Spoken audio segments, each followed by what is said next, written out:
pleasant good afternoon, everybody, and welcome to Don Drum Stadium on the campus of Marietta College. It's homecoming 2019 as we bring you the Moran Construction Marietta College Game of the Week. Hi, everybody. Brian Noss, along with my partner today, Kerry Patrick. Thank you, Brian. Hey, man, it's good to have you with us, man. It's a beautiful day for football. We started out a little bit of rain overnight and clouds today, but now sunshine and 52 degrees at kickoff. Yeah, talking to some people down on the field or coming from the field, there's a little bit of breeze down there. Nothing much to worry about as of yet. The flags are still on the goalposts, so it's a nice fall weather for football. Yeah, it was about time. I mean, last week it was 90 degrees for crying out loud in October.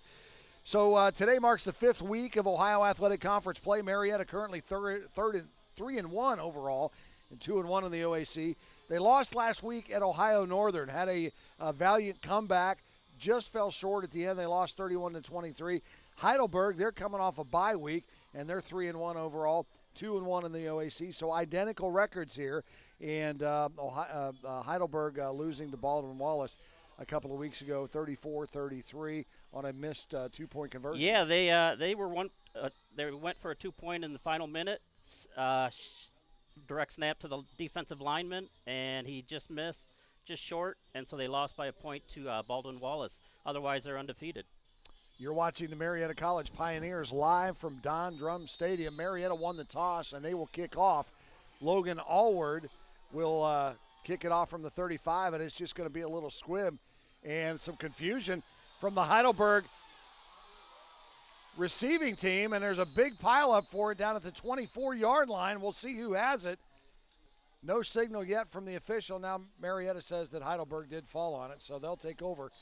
1st and 10 from the 25-yard line. A little bit of excitement to start things off. Yeah, both teams have been really good at protecting the ball this year, so that's a little unusual, but you see the squib kick kind of offset that. Heidelberg offense led by Jimmy Gephardt. Gephardt having a great season so far this year. He is third in the OAC with averaging 257 yards a game and 13 touchdown passes. He'll get help in the backfield from Montavious Yearby, and we'll get his other skill players as we get going here this afternoon. Handoff just over the left side, and that is going to be to Yearby. And Marietta stacks him up right away. Maybe a gain of a half yard, and that's it. It'll be 2nd down, and they're still going to call it 10. Looked like Kyle Gallagher led that tackle there. Screen pass out to the flat. Pass is complete to Kevion Belcher. And Belcher across the 40 out to the 44-yard line. That's enough for a Student Prince's first down. The man to watch is number 7, Maceo Matthews. He's the big play guy for these Heidelberg Princes. Another screen pass and another catch. Just a quick little toss out to the side, and that's Pennick catching that over there on the side. Right. Dimitri Pennick, 6-foot junior, and boy, it's spot the ball and go for Heidelberg, man. They're not taking any time. 3 wide receivers bunched at the bottom of your screen. Now screen pass out to Belcher. Belcher with a lane down the left side at the 30. Belcher cuts inside across the 20, inside to the 18-yard line, and he is brought down there. A touchdown-saving tackle by Vic Giovengo, or he goes to the end zone. I'll tell you what, he had a nice wall to follow, and yes, like you said, there was only one guy to beat. And again, Heidelberg wasting no time. Pass to the end zone is up and caught. Touchdown. Just like that, Heidelberg drives down the field, goes 75 yards, and Maceo Matthews with the catch from Jimmy Gephardt, and Heidelberg goes on top 6-0. Yeah, Tay Pryor with the defense on that play. Number 1 for Marietta College. Got just a step in there before the sideline. So just like that, it took a minute and, 24 seconds for Heidelberg to go 75 yards, and they're on the board first. Brandon Steckel will attempt the extra point. Ball spotted at the 10-yard line, and Steckel's kick is up and good. So Heidelberg leads at 7-0 after just a minute, 24 seconds. Today's live stream is produced by 1455 Media. 1455 is a full-service multimedia firm bringing big city production and small-town customer service to the Mid-Ohio Valley. Hey, folks, listen, video works. And when it's produced by 1455 Media, it works even better. Go to 1455media.com to learn more. That's the word 14, the number's 55media.com. So, Kerry, we barely got our feet wet here.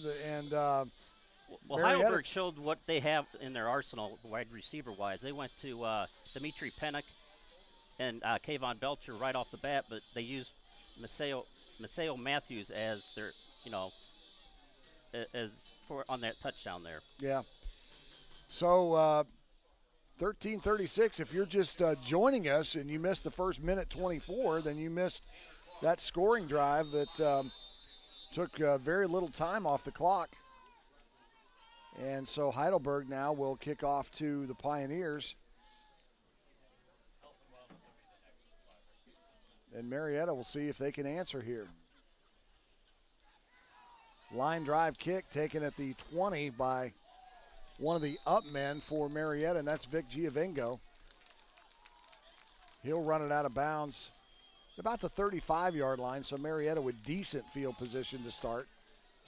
Well, we saw why Heidelberg's one of the top 3 offenses in the nation. I mean, that didn't take long, did it? No, not minute at and a half. So Kyle McSweeney will lead his ball club out onto the field. Kyle wearing number 38 today in honor of Joel Wannenberg, one of 6 seniors that will wear that jersey all year long. There's a good look at Kyle right there. And Tanner Clark, little workhorse in the background. McSweeney, a little dump screen over the middle, and Bobby Cashaw pulls it in and gets out to the 50-yard line. They'll move the sticks. 1st and 10 Pioneers. Nice little dump screen to Cashaw. Well, I think what they need to do is kind of offset. Last week they were sacked 6 times. And, you get the ball off that quick, you weren't going to get sacked. But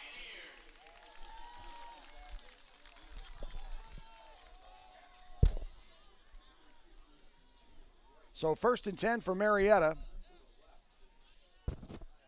McSweeney out of the pistol formation, hands off to Tanner Clark over the left side. Tanner down to the 45-yard line, a gain of 5 on the play.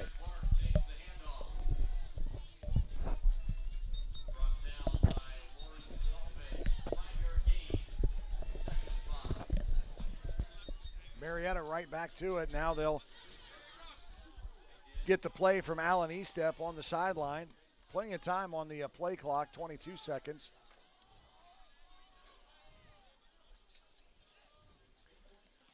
McSweeney hands off to Tanner Clark, and Heidelberg stuffs it. Clark may have lost a half yard. That scoring drive, by the way, Heidelberg went 5 plays, 75 yards, only $124 off the clock, and Maceo Matthews got the 16-yard pass from Jimmy Gephardt, and that makes it 7-0. So now 3rd down and 5 for the Pioneers. McSweeney's still in that shotgun there. Well, yeah, he likes to operate out of that gun, and they'll hand it off to Tanner Clark right side. Clark fights his way ahead, close to the first down. Close. Depends on where the spot is, and the side judge is not quite to the 40-yard line, so he's going to be about a half a yard short, and we'll see what Estep and Waddle want to do right here. They're going to hurry up and run for it. They give it to Clark, Tanner Clark, right up the middle, fighting, churning. We'll see where they spot it, and those officials. The refs haven't really moved forward at all, and the Heidelberg bench is celebrating on their sidelines as if they stopped them. Well, we'll see where they spot it, but I think he's going to be short, Kerry. The fans don't like the spot whatsoever, and they're going to take a timeout and measure. And I can't say as I blame them because it's just too close to call. But from where the officials came in, I don't think that they were giving him the 40-yard line. It's about the 40 and a half.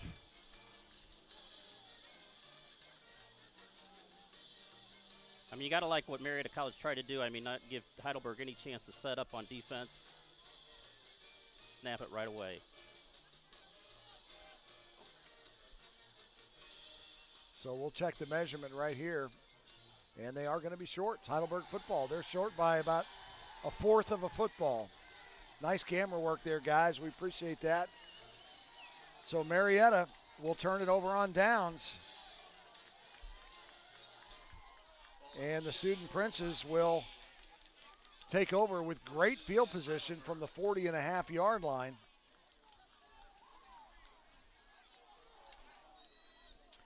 And already Marietta finding themselves in a little bit of a hole here. 11:30 to go in the first.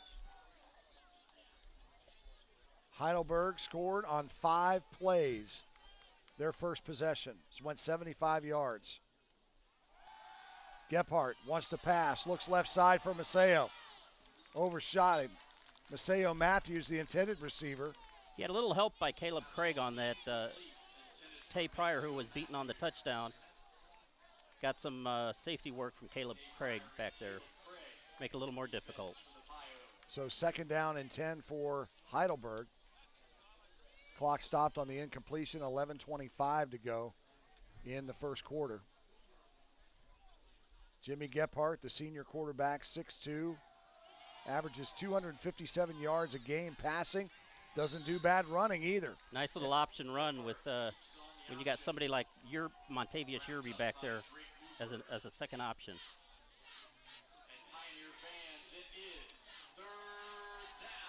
Facing 3rd and 1. And they give it over the left side. Nice job by Marietta. The ball carrier was Montavious Yerby. That's Carson And Stauffer. I'm sorry, Brian. Kyle Gallagher on the stop, and Carson also in there as well. But a great job by that Marietta defense, throwing him for about a yard loss. And so now they're going to have to punt the football. Well, we think they're going to punt the football. You never know what's going to happen. This is OAC football. Oh, yeah, anything goes. So anything goes.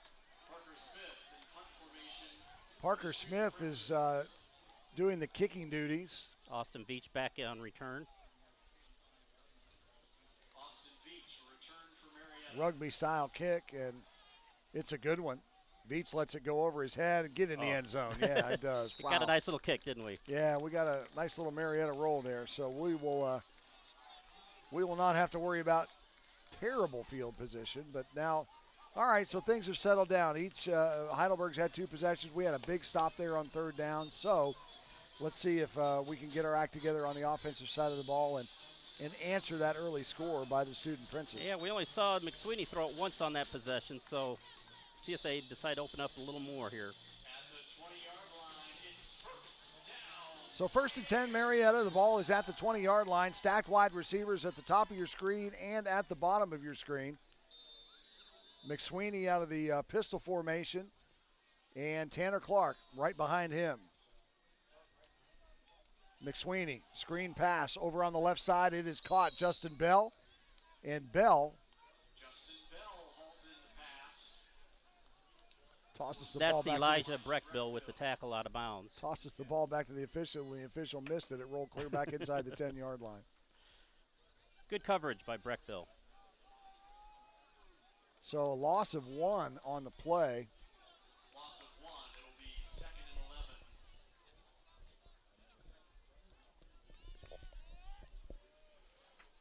Second and 11.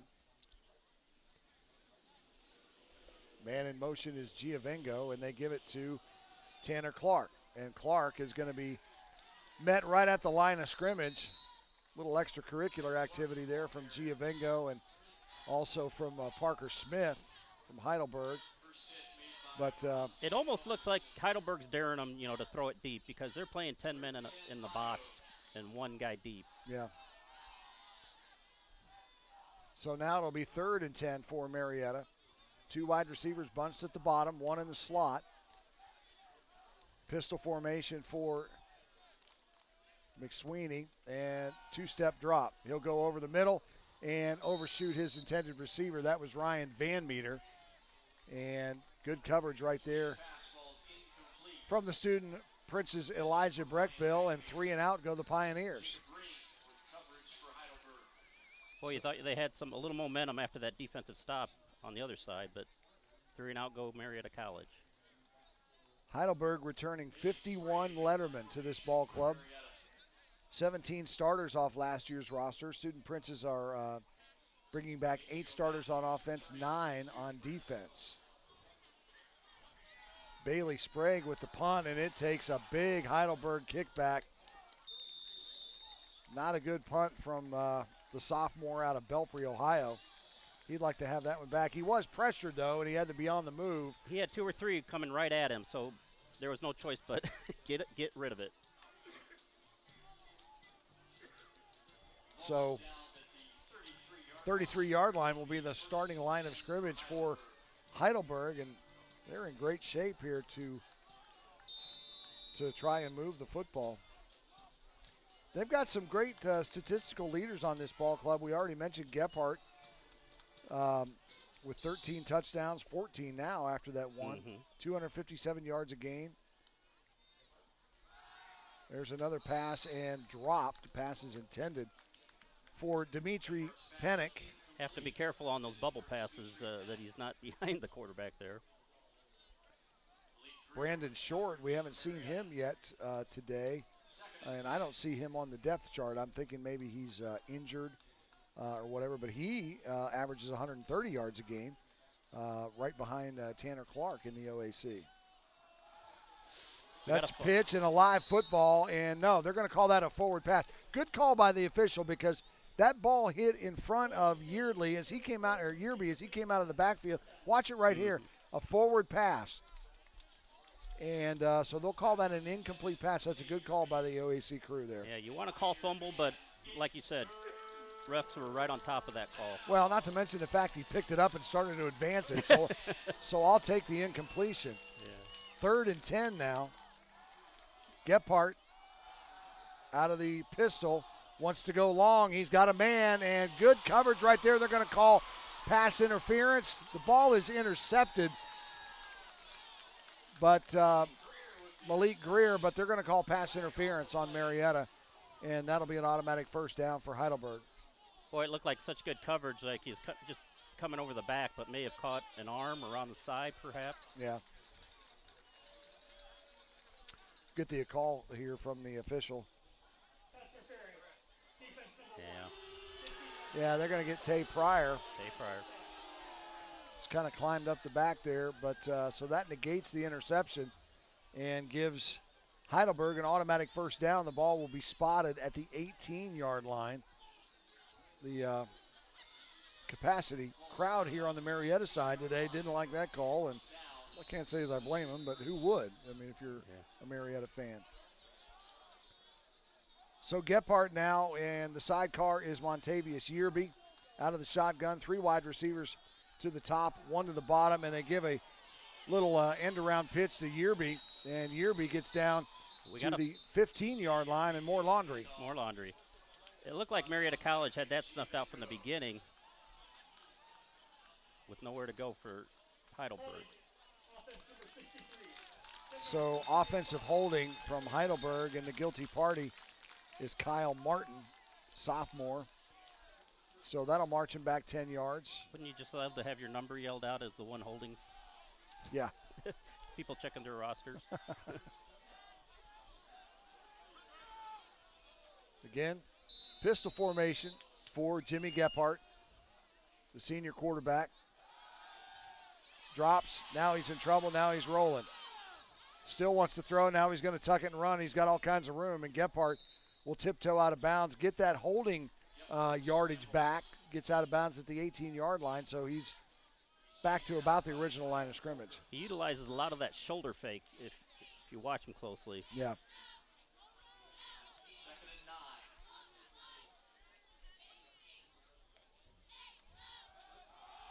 and 9. Gephardt keeps it, quarterback draw, and he's got an angle to the end zone, but he's stopped, run out of bounds inside the 5-yard line. Caleb Craig knocking him out of bounds to save the touchdown. Look at it again right here. Wants to, he does that shoulder pump fake, like you said, to the left side, and then The lead just block. the quarterback draw.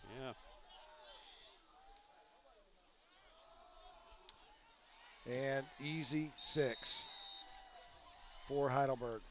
Wow. Montavious Yearby just off left tackle. Watch him right here. He starts right, cuts left, and nobody there. No. Just waltzed into the end zone untouched. So quieting this Marietta crowd here early with 7:38 to go in the first.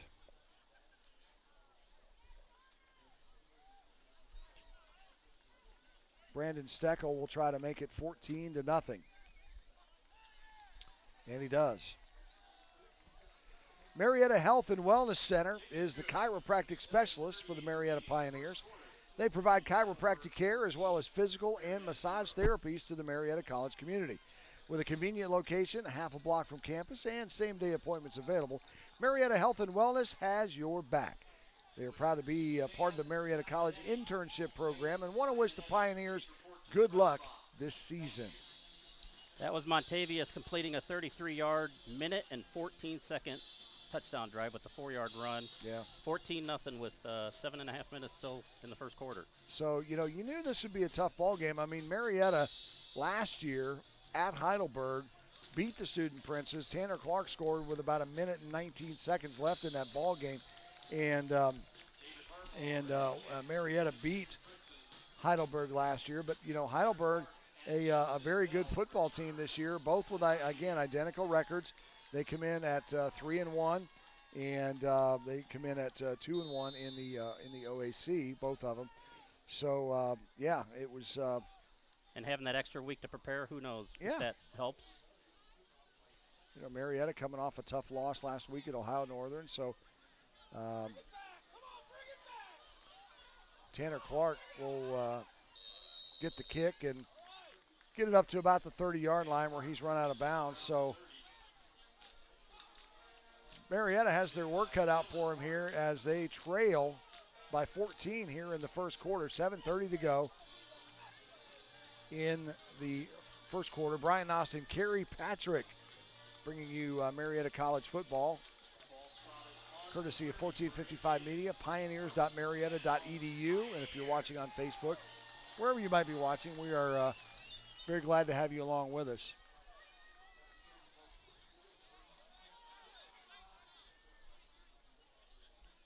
That was a 3-yard run by Yerby to complete that 33-yard touchdown drive. McSweeney wide open.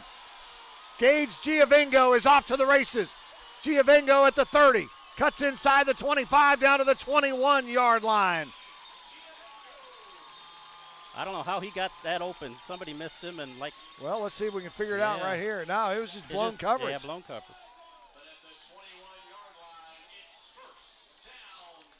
49-yard pickup on that play. See, that's why I'm glad you're here, because I can't do math that fast. Well, once it got past calculus and so forth, I quit.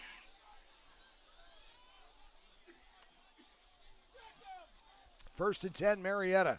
Their deepest penetration of the day so far into Heidelberg territory. McSweeney in the pistol. Hands it off to Tanner Clark. Clark nowhere to run, and he is stacked up for no gain at the 21-yard line. Heidelberg doing a good job, obviously keying on Tanner Clark because he's their offense nine times out of 10. Yeah, stop the run first and see, just make them win it by the air. McSweeney checks out now, and we're going to have Wildcat formation as Tanner Clark is lined up at quarterback. He'll bring a man in motion, and Clark wants to keep it over the right side. Cuts back up across the 20 and across the 15 down to the 10-yard line, close to a first down. And they're going to give it to him, and they'll move the chains as Clark does get to the 10-yard line. So Wildcat formation pays off there for Marietta. Walking off the field is number 41. If I could find him there. I'm losing him. But anyway, they had a blocker in front of him in there for that one play, and you saw what Tanner did. So McSweeney comes back in now. Clay Maston is at the top of your screen. Barker in the slot at wide receiver. Cashaw lines up at tight end. McSweeney wants to go across the middle, and there's going to be pass interference all over the place. Pass was intended for Gage Giovingo, and pass interference going to be called in the end zone against Heidelberg.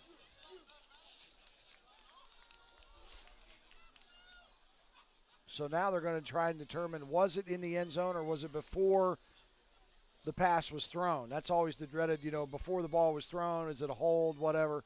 Let's get the call right here. There are 2 fouls on the play, both by the defense. Personal foul, roughing the passer, number 12.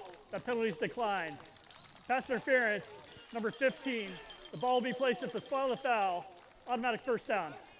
So DeMonte Richmond is called for the pass interference, 5'9" junior. And they're going to call it at the 4-yard line. So it's a spot foul, but it's an automatic first down. It looked to be in the end zone. What do I know? But I thought it was in the end zone, which would have put the ball at the 1-yard line.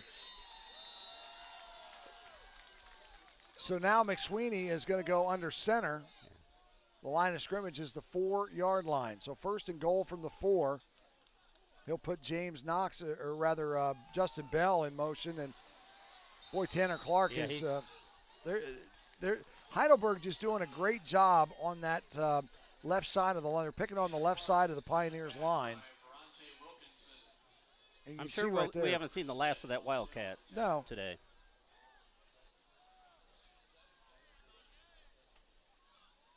So second down and a loss of 2 on the play, so it'll be 2nd and 6. Clock now running inside of 5 minutes to go in the first quarter. Marietta trails here early, 14-0.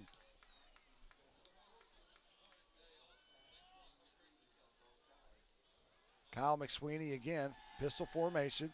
Looks, now he'll tuck it, and he wants to run it. McSweeney into the end zone. Touchdown, Marietta.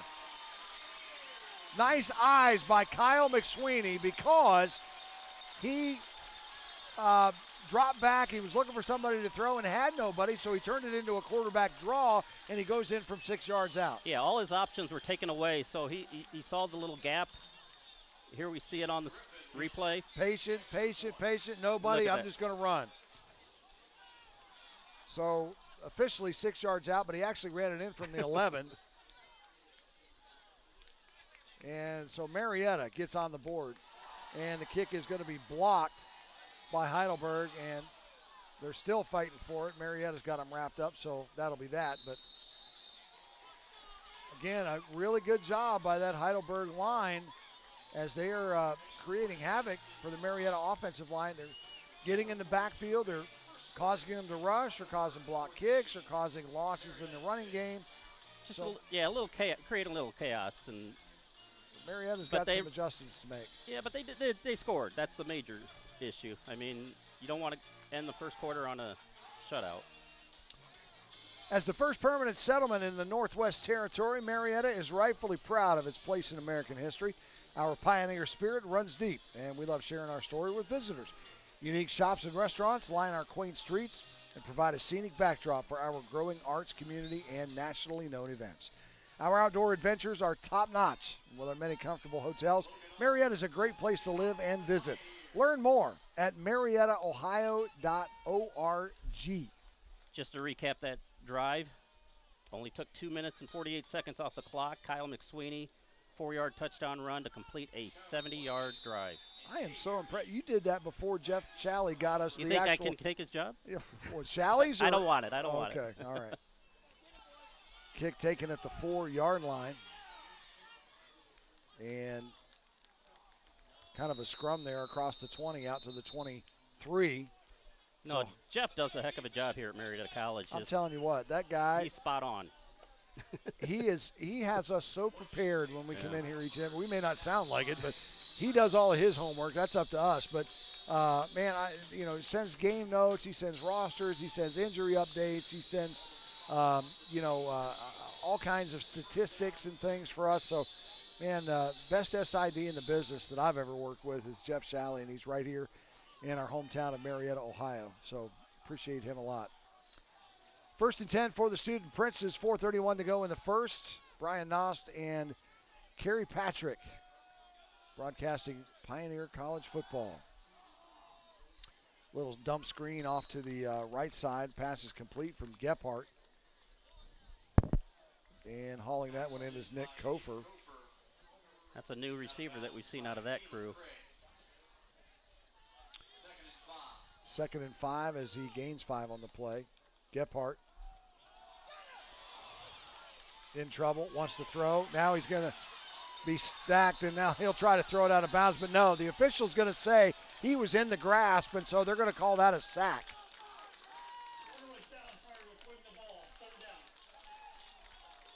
Drake Newberger and Malik Melton both on that sack. Newberger had first dibs on it. Then he got a little help. So they're going to call a loss of 6 on the play, 3rd and 11.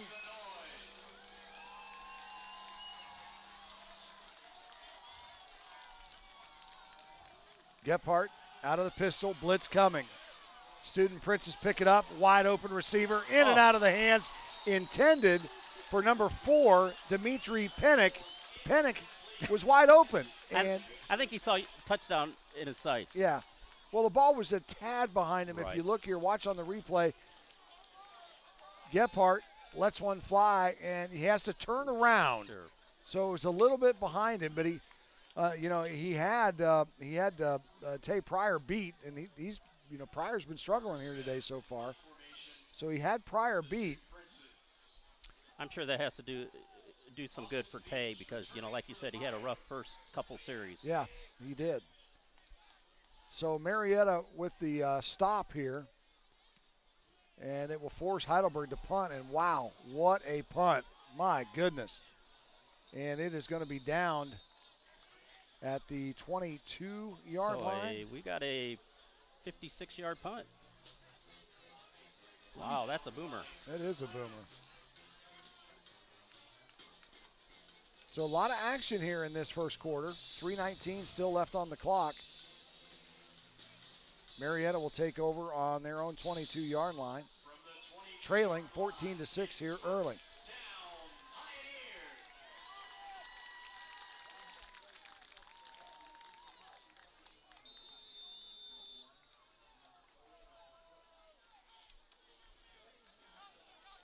McSweeney again out of the pistol. There's a good look at Kyle.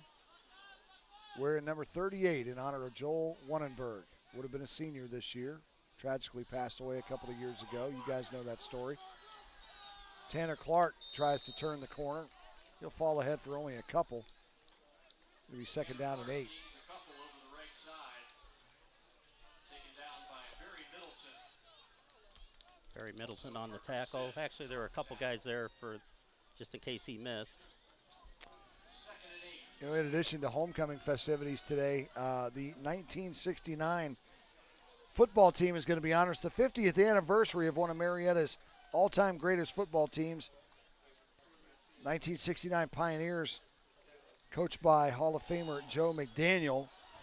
The only team ever to go 8-1 in Marietta College history. The 1906 team was 9-1. And Gene Epley's 1995 team finished 8-1-1. So they're honoring the 69 bunch today at halftime in addition to the normal homecoming activities. And you saw there on that play just nowhere to go. Now, as soon as the handoff was given to Clark, he was met by a host. So loss of 2. It'll be 3rd and 10 now for Marietta.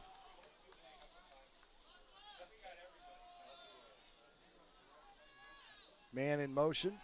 And McSweeney.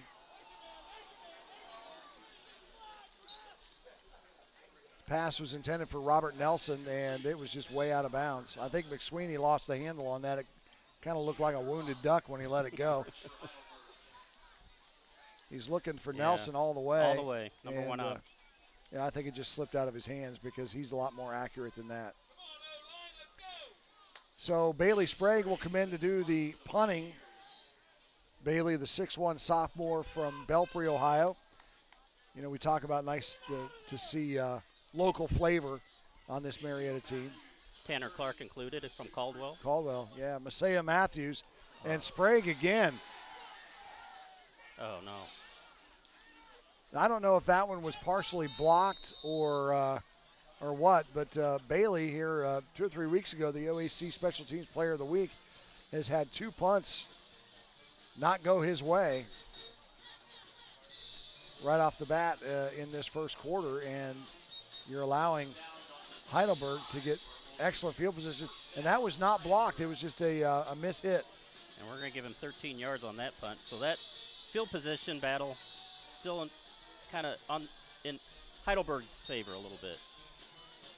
And I don't know if it's nerves or what. I mean, I was out with the team on the field during warm-ups, and Bailey was booming him. Of course, he didn't have anybody in his face either, but he was booming him.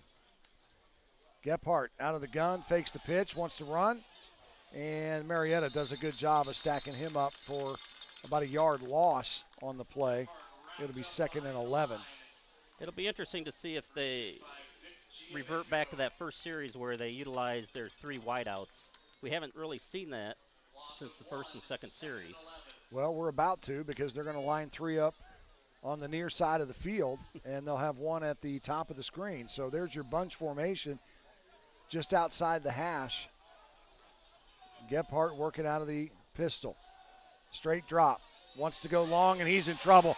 Gephardt sacked all the way back at the 45-yard line. Loss of 9 on the play. Nice job by the Marietta defense. That's Kyle Gallagher at defensive end coming in for the sack. He had really nowhere to go. Once he got into that, there was just nowhere. Nice job there by Marietta's defense. Not only Gallagher, but Drake Newberger in there creating some problems as well. So now it's a 3rd and 20. Here's where Gephardt can be dangerous. He likes to throw the long ball. We've seen him do it already today. So we'll see what Heidelberg dials up. Straight drop, wants to step up. He's in trouble again, and Marietta's going to get him at the 44-yard line.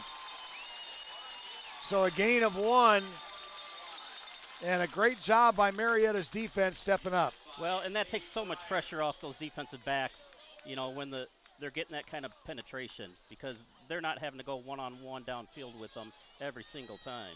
Blitz from Tay Pryor, also Vic Giovingo in there as well. And that'll be the last play of the first quarter. So with our score, Heidelberg 14, Marietta 6. We'll take a break, and we'll have the second quarter for you when we come back right here on 1455 Media's coverage of Marietta Pioneer football.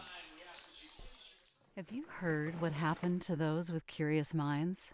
They packed up, broke free of conventions. These prospectors of knowledge are blazing a new trail, joining the long line of those who sought adventure and prepared for anything. This is the time. This is the place. Bring forth a pioneer.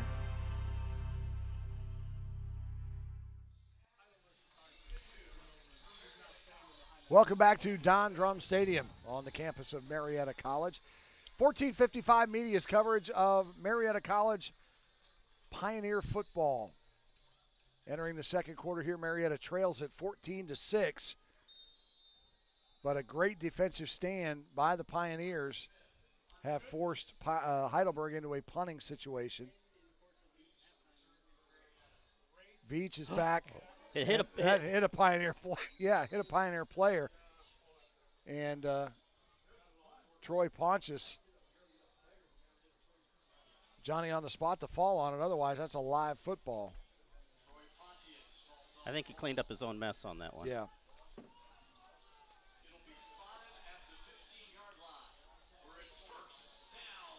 So 1st and 10, Marietta. The ball is going to be at the 15-yard line. And after that first quarter, it was mostly Heidelberg. We had one good series where we got on the board, but Heidelberg did a good job shutting down Tanner Clark in that first quarter. We'll see what Alan Estep dials up offensively here. McSweeney wants to go to Van Meter on the right side, and it's intended for him, but he overshot him. Ryan was open. However, it was overthrown. It'll be 2nd and 10. Once he finds that rhythm, though, I'm sure he'll be all right. He missed one on in the first quarter, a little long. McSweeney getting the signals in from Alan Estep, the offensive coordinator. Pistol formation. They send Cashaw in motion towards the bottom of the screen. Now he'll line up as a tight end and offset. And they give it to Tanner Clark. And nothing doing there. Clark ahead for maybe a couple of yards, and that's it.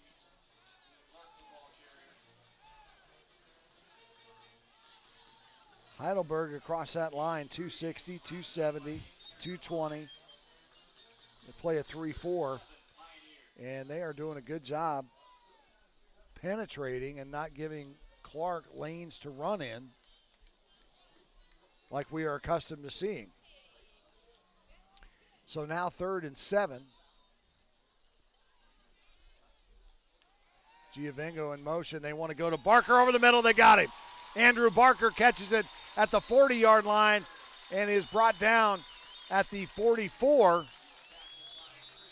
That's a nice target to throw to at 6'3". And we got 2 Heidelberg players that are down back at the 10-yard line. So Marietta wanting to play some hurry-up offense, and we've got 2 student princes that are down.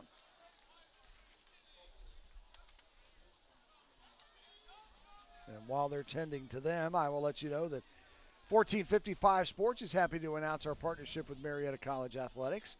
Tune in again for the next home game. It's October 26th at 1:30 as the Pioneers host John Carroll. You can watch live on demand anytime, anywhere. And, boy, both of those guys, I'm not sure what happened. No, they couldn't have collided with each other, could they? Well, they're on opposite sides of the field. field. That's what I'm saying. They're on opposite ends of the Yeah. hash marks here. I don't know if we I've never seen that where 2 separate places in the field you've seen injuries. one of the players is down on his back. The other is sitting up. Take a look at it here real quick. We'll see what we can see. Man, I didn't see anything right there. Well, we got one up. Looks like a lineman. Walking off under his own power. I mean, is it, I don't know, it's cold weather. Could we get cramps on a day like today? I don't know. It's not like I'm an athlete that I could, pickle juice. I hear pickle juice works really well. It's not like I have the athletic, prowess to be able to tell you if an athlete gets cramps at 52 degrees. I don't know. No. Troy Duvall here in the booth. I don't think so, he says. So we've got James Knox, last one to leave the field here of the 2. The other one was No, not ours. Not our James Knox. Not our they don't James have Knox. a James Knox. That's my Lauren Suave. You got the pronunciation. Sauve.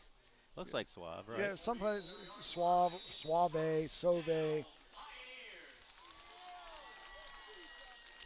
Well, that was a nice pickup, though, on that pass completion downfield. Yep, love the little slant there to Barker, and Pioneers, after a injury timeout, will take over 1st and 10. The ball is spotted at the 44-yard line.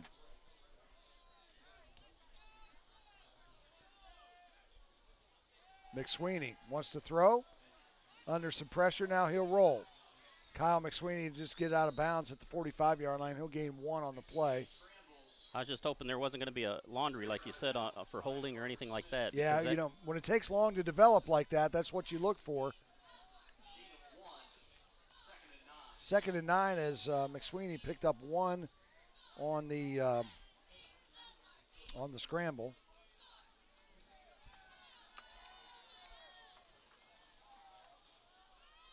Again, pistol formations, 2 wide receivers, top and bottom, and McSweeney has hit at the line of scrimmage, and boy, I tell you, he was looking for Barker down the left side, and it's a good thing that the defense was playing spread, because if they were bunched in the middle, that's an easy interception. Right. Yeah, I don't know if the arm was tipped or necessarily, or the ball tipped. Well, one of the two. So 3rd and 9 now. Clock stopped on the incompletion. Marietta with the ball at the 45-yard line, trying to keep this drive going. And Heidelberg going to bring the house, it looks like, and they do. And McSweeney, you saw that coming a mile away, man. You called it. And I'm stupid. I don't even recognize stuff like that. But, yeah, you saw they had 9 in the box. And it was blitz all the way. They brought the house, and Marietta could do absolutely nothing. Watch it right here. Yeah, they showed 9 and then brought 7. So when you're outnumbered 7-5, who's going to win? Yeah, well, not Marietta in that case. So Bailey Sprague now, who has struggled, has had 2 bad punts in this first half, is standing at his 25-yard line. Let's see if they can give him some protection so he can do what he does best, and that's get that big 6'1" leg into it. Rugby style, they almost blocked it. They sure did. And Sprague kicks it up into the stands.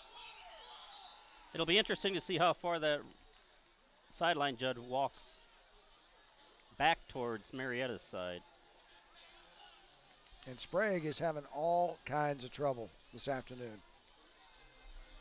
And he's better than that, and he knows it. Mm-hmm. He knows it. He'll get it fixed. But he's not getting a whole lot of time to punt the football either. He's having a lot of pressure come his way, and that's causing him to roll out, do that rugby style, and so on and so forth. So it's really causing Marietta to give Heidelberg great field position when they have to punt the football. Do you want to hear the net punt on that one? Nope. There? Okay. Yeah, sure, tell me. 1. Yeah. Screen pass is caught. And the receiver hauls that in. Brandon Reed on the reception. Reed, a sophomore, 5'11". And again, hurry up offense for the Student Princes. Bunch formation, receivers at the top of your screen. And another little dump screen to the right side. That is Maceo Matthews.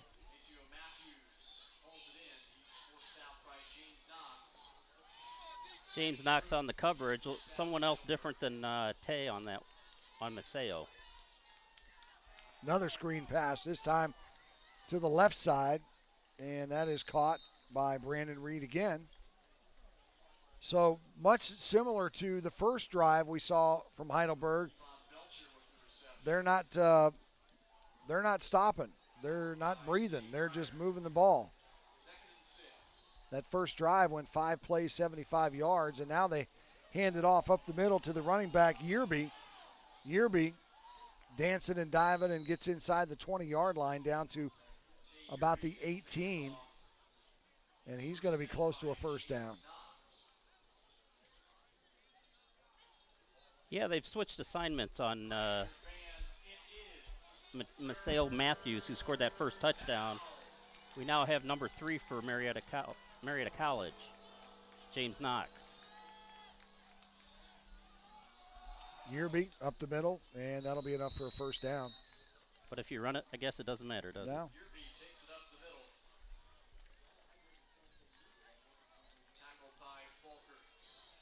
So Marietta definitely with some adjustments that they have to make,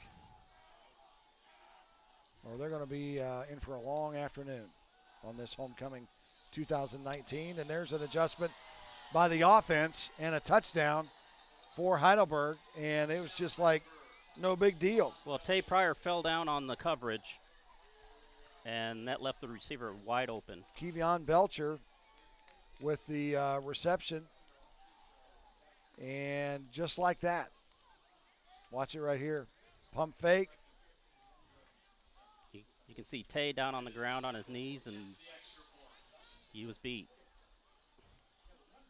Belcher couldn't believe he was that wide open. He was looking around for the defender, and there wasn't anybody. Now Pryor jumps off sides, but he gets back, and the extra point is up and good, but there's a flag on the play. It's thrown by the back judge, or the umpire rather, and so we'll check out what that is.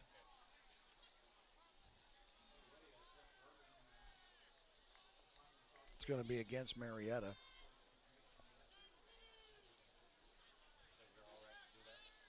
For the most part, we've left the laundry in the pockets, but Personal foul, roughing the snapper, defense number 12. The 15-yard penalty will be enforced on the kickoff. Roughing The try is good. the snapper. You don't see that every day.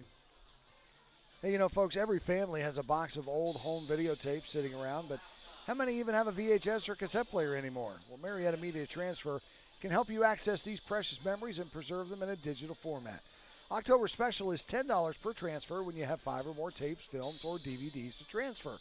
Call 304-488-4633 or you can check out MariettaMediaTransfer.com for more information. That's 488-4633 or MariettaMediaTransfer.com for more information. Well, we've seen how explosive Heidelberg's offense is and why they are in the top 3 in the nation. Yeah. And defensively, I mean, we've had a couple of nice stops and forced some punts, but when Heidelberg gets into that hurry-up offense, no huddle, and they run a play, go straight back to the line, run a play, we have not been able to stop them.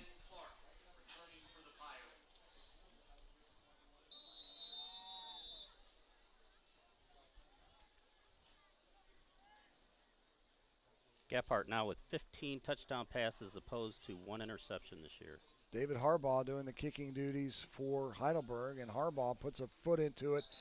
It'll go out of the end zone after the 15-yard penalty, so Marietta will start 1st and 10 with 10:26 to go in the first half. Now, I want to remind you folks, I had a great opportunity earlier this morning to spend some time with the GOAT. And when I talk about the GOAT, I'm talking about Darian Fields. He's our reigning homecoming king here. Darian is back on campus this weekend. He's on the sideline right now. Hopefully he can say something to these guys and motivate them a little bit here.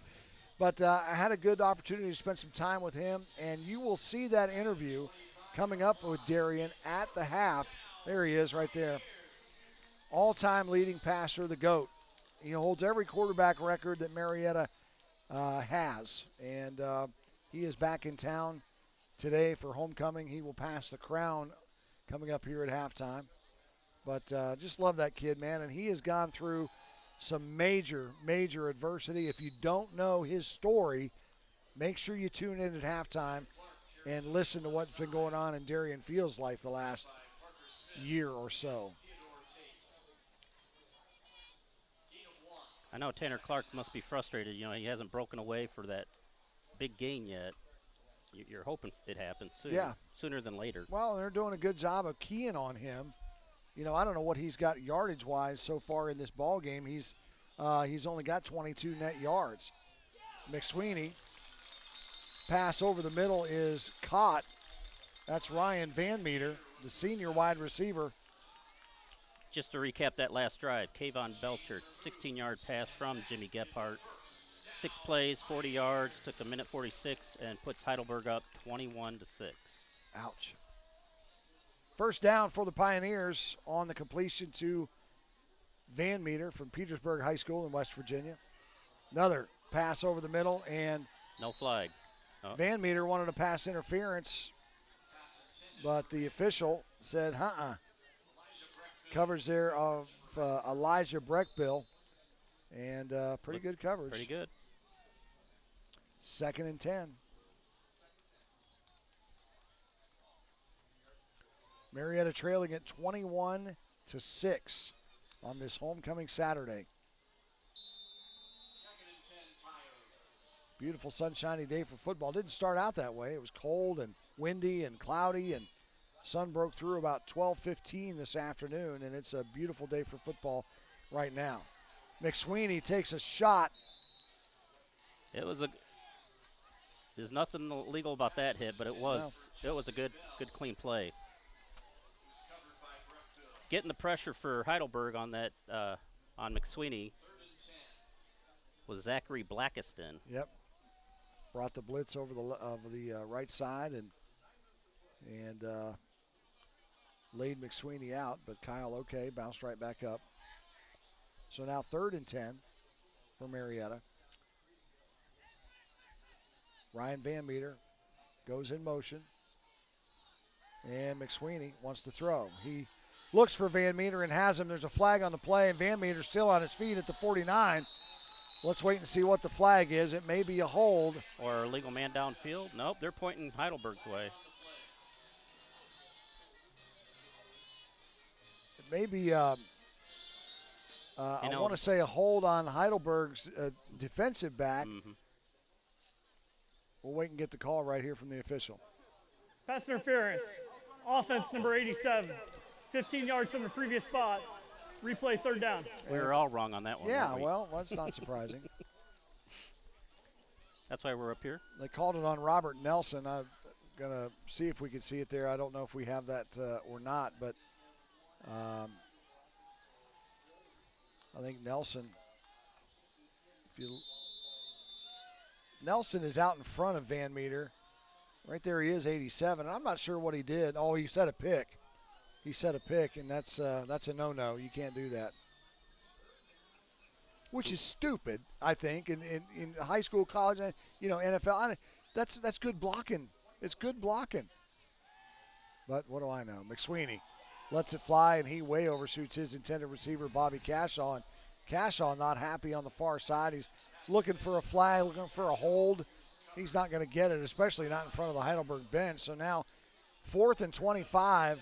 And you got the punter back on the field who's had a rough day. And yeah, but Bailey's not out there now. Oh, new punter? Yeah, no, I'm sorry. They do trot him out. I was looking. I thought they were going to let Kyle Gallagher do the punting duties because that's where he lined up. But Bailey Sprague will stand inside his own 10-yard line. And, well, I'll tell you, they better give this kid some time to punt the football so he has a chance to get a good one off. Straight away, and that's a much better effort. Much better effort. Fair catch called for by Maceo Matthews at the 45-yard line. So give Sprague some time, and he gets off a good punt. So maybe that'll help him get his confidence back a little bit. Hey, folks, make sure to tune in to 1455 Sports next Friday for the Moran Construction High School Game of the Week, as Hurricane takes on Parkersburg at Stadium Field. Kickoff is at 7:30, and as always, you can watch for free at 1455media.com/live or on Facebook. Heidelberg, good field position as they've had most of the day, starting at their own 45. Jimmy Gephardt wants to throw, and he has nobody to go to, so he'll just throw it away, out of bounds. And a lot of folks might say, well, that's grounding, but it's not because he was still in the pocket. If you're out of the pocket and then throw it to nobody into no man's land, that's intentional grounding. Williamstown and Warren had a play like that last night, and Warren was called for intentional grounding on a play very similar. Their quarterback was out of the pocket. Handoff right up the middle and all kinds of running room. That is Yearby. Yearby down the left side at the 20, 15, 10, 5. He'll score. Boy, he had some speed going down that sideline once he cut left. Montavious Yearby goes 55 yards and scores, and it's all Heidelberg in this first half. Watch it right here on the replay. Nobody touches him until he gets right there. And then it's just off to the races. Does a good job of keeping his feet as Kyler Folkert tried to arm tackle him. And Steckel on to attempt yet another extra point. 8:24 to go, and that kick is up and good. So 28-6 is our score. And really, Kerry, at a loss for words. I mean, I haven't seen Marietta play this flat in a long, long time. A lot of talk of momentum up here in the press box, and it's just all on Heidelberg's side of the football right now. Well, it's twofold. I mean, the offense is pretty successful. I mean, it's been like that throughout the year. Secondfold, defensively, they're just keying on Clark, make Clark beat them, and they're stuffing the line, and he has just not been able to break free. Yeah. So, man, have they got their work cut out for them at halftime, and it's we're only halfway through this second quarter. Not even halfway through yet. Not a lot to cheer about for the Pioneers so far here this afternoon. But Heidelberg's got some. I mean, they've got some athletes, as you've seen. Their receivers have speed, and they're running as well as Yarborough at running back.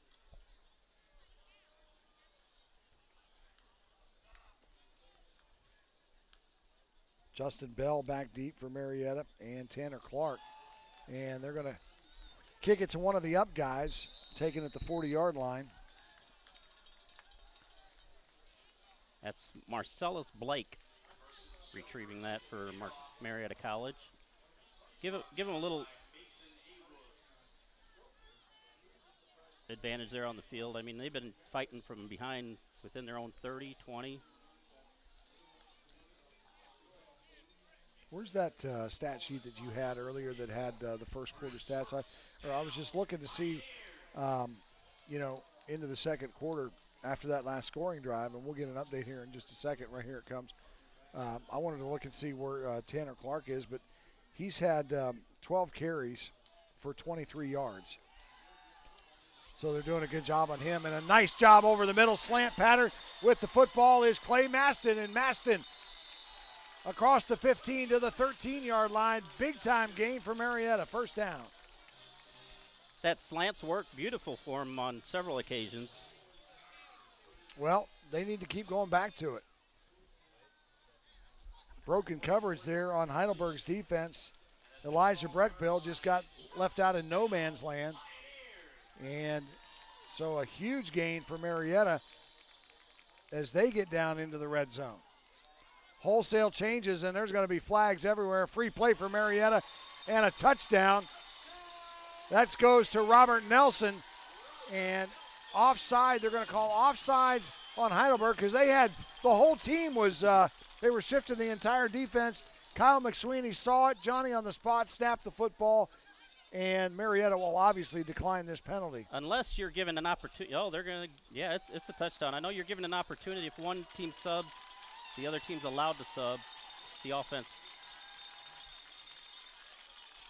But I don't think Marietta College brought anybody new in on that play. No call yet from the official. We'll see. Right here it is. I'm not the best lip reader in the world. Illegal substitution. Defense, 12 men on the field. Penalties decline. Touchdown. So you could have called offside. You could have called illegal substitution. You could have called 38 men on the field because that's about how many there were, and doesn't matter. Robert Nelson with the touchdown pass from Kyle McSweeney. That over-the-shoulder throw towards the sideline is becoming more and more popular. Yeah. And I think that's exactly what enabled the Pioneers to score on that play. Heidelberg takes a timeout. 7:49 to go in the first half. It's 28-12, pending the extra point here from Jacob Griffin. Well, you'd like to get your hopes up a little bit with that touchdown. Just kind of see how this rest of this first half plays out. Well, here's the thing. You got to take what we're being given, and right now we're not given any running room from Tanner Clark, right? He's got 23 yards on 12 carries, so you don't figure you can go there unless they make some wholesale changes at halftime to open up some running lanes for him. Because remember, we talked about how big Heidelberg is across that defensive front. They go 260, 270, 220, and then their linebackers are 215, 220, 235, and 210. So they're not so big that they don't have speed, and they're really creating problems for that Marietta offensive line. They're plugging those holes, and those holes that we've seen early on in the year for Tanner Clark that's given him 144 yards a game are just not there today. And as I pointed out earlier, Heidelberg's daring them to pass because they're putting 10 in the box. Barker in motion. Marietta's going to go for 2, and they give it to Justin Bell. Bell, nothing doing. And again, whether it's Bell running the football or it's Tanner Clark running the football, Heidelberg doing a great job plugging those holes, and they're giving Marietta's offensive line fits. Face it, Marietta's offensive line is getting beat on every play when it comes to running the football. Now, you want to throw those slants all day long. You want to throw those little bubble screens. Those seem to be there for Marietta when McSweeney's been accurate. So, man, I don't know what you do here, but they've got their work cut out for him. Another look at the Robert Nelson touchdown. And Heidelberg was standing around going, wait a minute, I wasn't ready. Well, they were frozen both on the sidelines, running onto the field, running back onto the sideline. I don't even think the guy defending him knew where he was supposed to be. No. Again, coming up at halftime, our honor to have talked with Darian Fields before the game. And we'll have that interview coming up for you here at halftime. And just really, really enjoyed my time with Darian, and I followed him here for 4 years, and just a great, great kid. And you're going to really appreciate his story if you don't know it yet. But he's had some things happen to him in the last 12 months that will blow your mind. And, you know, we saw Darian as Marietta tries to attempt an onside kick, Heidelberg all over it. We saw Darian earlier on the sidelines as he's down there getting ready for his homecoming festivities.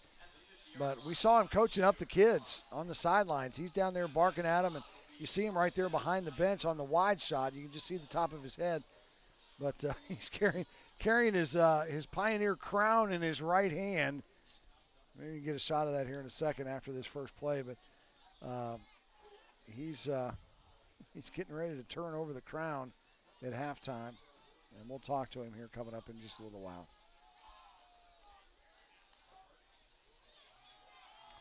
Give us to Yearly right up the middle, and man, not only is the defensive line working well for Heidelberg, their offensive line is working well also as Yearby right up the middle for a first down brought down by Vic Giovingo. McSweeney on the day, 7 for 14 for 156 yards. And there's Yearby again. Yearby still on his feet inside the 15. And, you know, it's hard to explain what Heidelberg is doing, but they're doing the exact same thing every time they have the football. They get it. They don't stop to take a breath.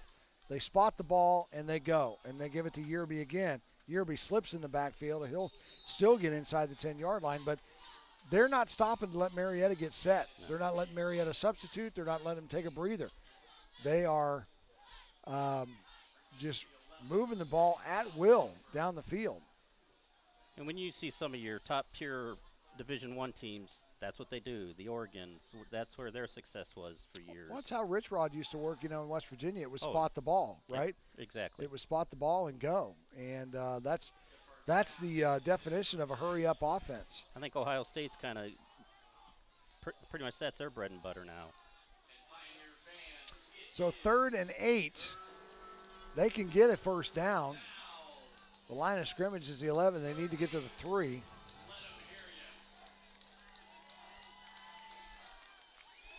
Gephardt, the quarterback. Lontavius Yearby behind him in the pistol. Now they'll bring a man in motion. That's Belcher. Now back at you at the bottom of your screen. They go to Belcher over the left side. He's caught it, and he's inside the 5. He will be short of the first down. On the stop there for Marietta is Malik Greer.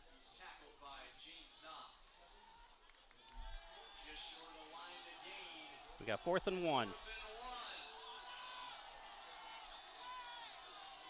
Gephardt hands it to Yearby, and he will have the first down, I believe. Yep, they're going to move the sticks. Well, he started this drive. Why not let him finish, huh? Yeah. We haven't seen a turnover, have we yet? No. No turnovers. It'd be nice to see one from Marietta College. I saw a stat on turnovers. Marietta has not lost a fumble yet this year. Right. They've put 2 on the ground, but they've gotten them both back. So they have not lost. They have not lost a fumble. They're one of a handful of teams in Division III across the country that hasn't lost a fumble.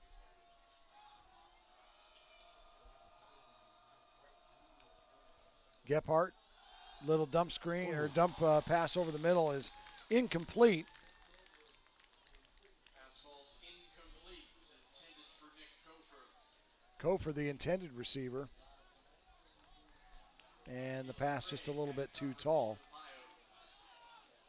So now they'll bring in some more offensive personnel. They're going to stay and with give it. Marietta a chance to substitute. So maybe we'll have a different look here. 2nd and goal from the 3. And Gephardt goes out. So now kind of a wildcat offense as they bring in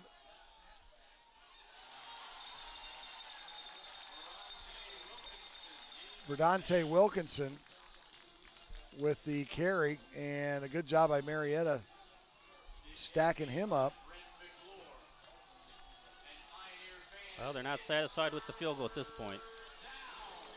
3rd and 3. Oh, we're still on 3rd Direct down. snap to Wilkinson. He'll throw it in the end zone again. And in and out of the hands of the intended receiver. Now they'll bring on the field goal. My bad. So somebody help me understand why they took out Jimmy Gephardt and put in somebody else when they're inside the 5-yard line. You got all those tools to throw to. Yeah. I mean, I'll take it. But goodness gracious. I don't think I'll ever figure this game out.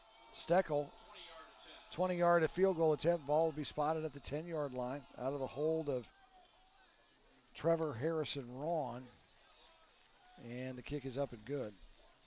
So with 5:17 to go in the second quarter, Heidelberg extends their lead to 19 points now over Marietta. They lead at 31-12.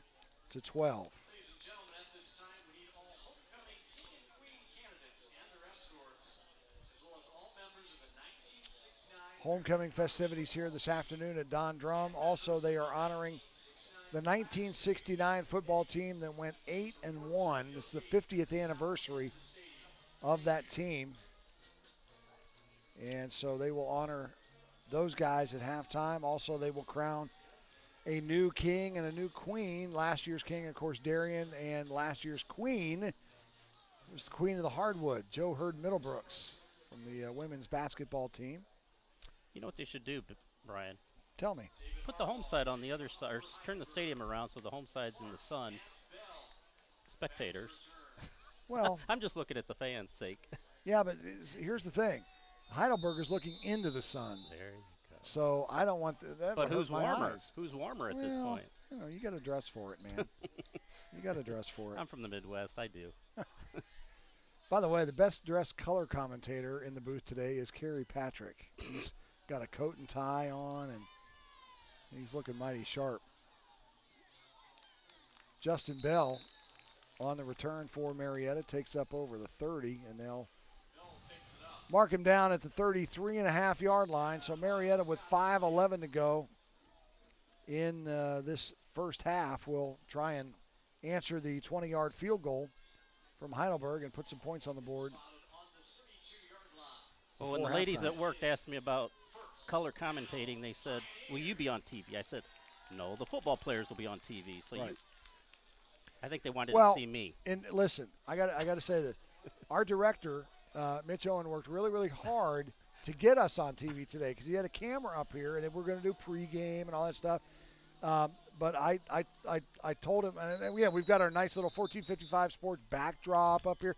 I mean, heck, even Troy Duvall's here today, so we were going to be on TV today. But there's not a lot of room up here in the booth, so we had this big honking camera up here, and I asked Mitch to just blow it off and take it away because, you know, you're dressed for TV. I'm not dressed for TV. So, yeah, we'll get you on TV next time. No hurry. In 2 weeks when we're back here. No hurry. All right. Heidelberg scoring drive. Brandon Steckel, a 20-yard field goal. 10 plays, 47 yards. Took 2:42. So a timeout on the field. And just going over some first half stats. You know, Yearby's 10 carries. He's got 104 yards so far. Gephardt's carried it 7 times for 19. Gephardt 10 of 17 for 119 yards. 2 touchdowns. His long one is 33 yards. He's been sacked twice. Kevon Belcher, 4 catches for 74 yards and a touchdown. Mateo Matthews, 2 for 24 and a touchdown. So nice balanced offense from Heidelberg here in this first half. Pass is complete, wide open. Andrew Barker. It's there all day. Go, keep going there until they figure it out. 23 yards on the pitch and catch to Barker. First down, Marietta. Clock inside 5 minutes now.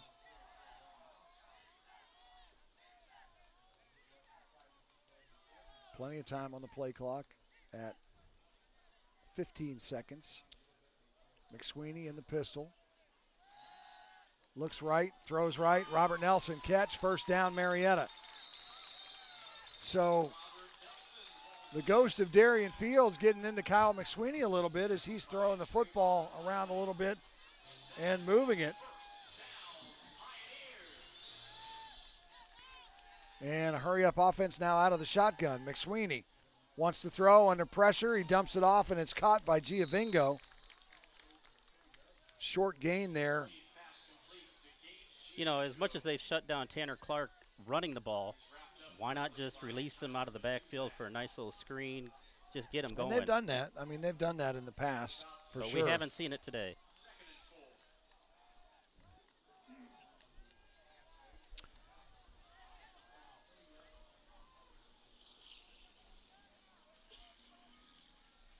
McSweeney, pistol formation again, under pressure. He'll dump it off, and Giovingo is met right at the 28-yard line. Maybe a yard on the play, and that's it. But observation in the booth here. Troy's up here with us. Troy, of course, assistant coach at Belpre High School when he has free time, which is, always. And he's noticing that when Heidelberg is in a cover one, that whenever we're playing man-to-man, those slants are wide open all day long. And so a good heads up on that from Troy, and that's why those slants are open, because when you play that man-to-man, those slots and the slant. And my favorite play is the slant play. You always see those slants open, and we've gotten big yardage out of those here today as they send Van Meter across the screen in motion and hold everything. Timeout, Marietta. Timeout, Marietta. Their second of the half. So with 3:04 to go here in the second quarter, let's take a break. We're coming right back.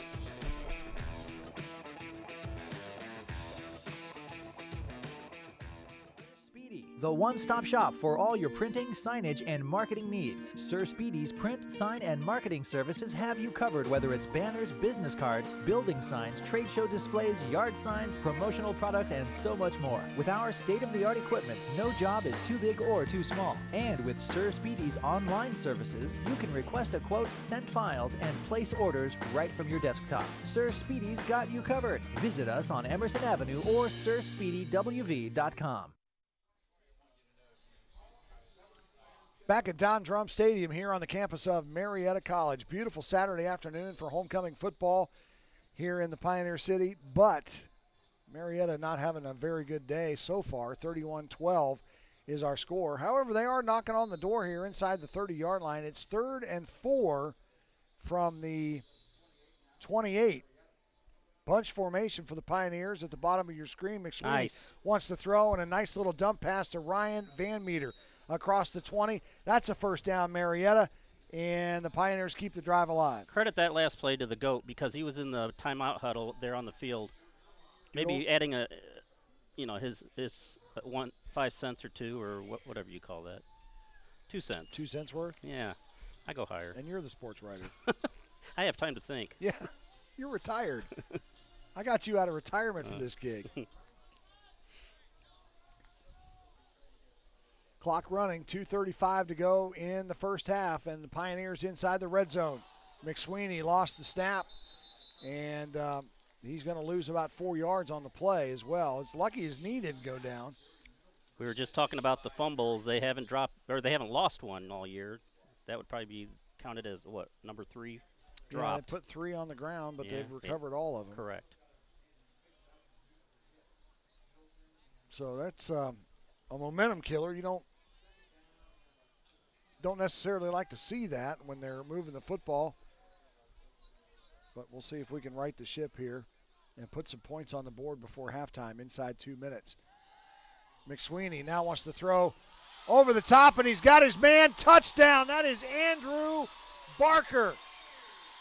Touchdown, Marietta Barker, the 6'3 senior from Mogador, Ohio, and the Pioneers put 6 more on the board. I'll tell you what, that was nice, because Jacob Gerlach of Heidelberg, he was surrounding the receiver, but had no clue it was coming. And Marietta, for all intents and purposes, has abandoned the run game. And, justifiably so, because they haven't been able to move it at all in this first half. Extra point is up and good by Jacob Griffin. So Marietta making it a little bit more respectable now. They're only down by 12. But we've seen how fast Heidelberg can move downfield. Yeah, I mean, it took them like what, $1.20. Their scoring drives here. Let me run these scoring drives here for you from Heidelberg.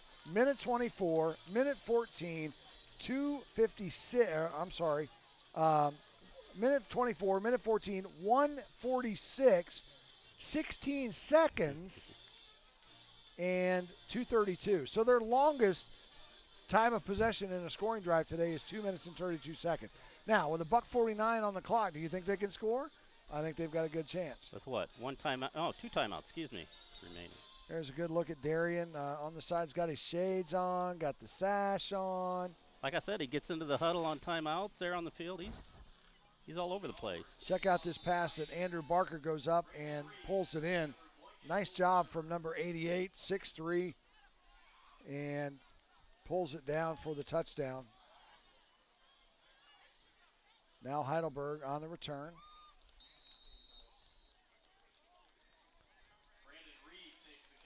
Reed takes the kickoff out to the 25-yard line. Yeah, it's imperative they don't let Heidelberg score before halftime, and who knows, maybe they get the ball back with some time to spare. Well, what I'd like to see is a turnover here. You know, I mean, I'd like to see, Gephardt get a little greedy, maybe throw a pick, and have our guys be able to take advantage of it.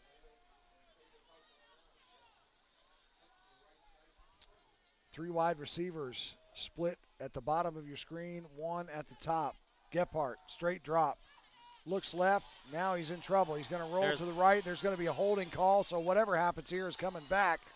Pass is caught by Brandon Reed, but there is going to be a holding call that will bring it back. Scoring drive for Marietta. 7 plays, 68 yards. 72. 10 yards from the previous spot. Replay first down. 7 plays, 68 yards. Marietta chewed up 3:28 off the clock. And again, Barker, 23-yard pass from Kyle McSweeney. I think on that holding call, I think every fan in the Marietta side wanted to throw the hanky. Yeah, why not? So negates quite the gain for the Student Princes, and it'll bring up 1st and 15. Gephardt. Ball is going to be picked. There's that turnover I wanted, and I got it. I like it. With the pick is James Knox. Charleston, West Virginia native, Capital High School, and the Pioneers are in business right before halftime. Remember me telling you that they switched coverages on their top receiver and put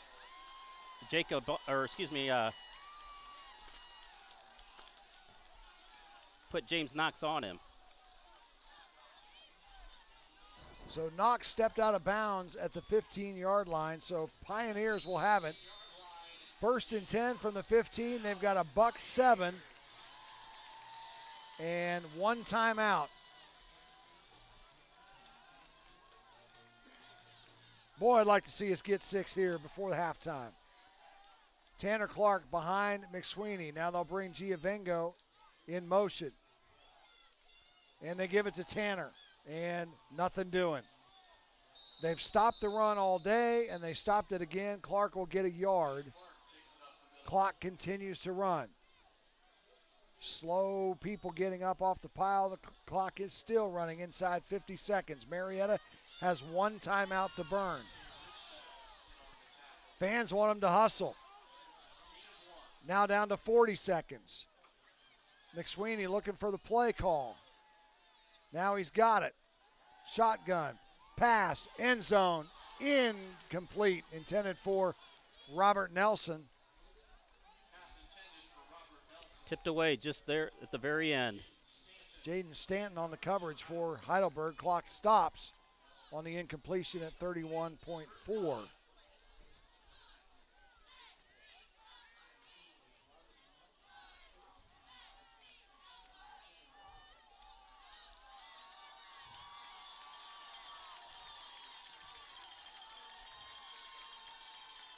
12 seconds on the play clock.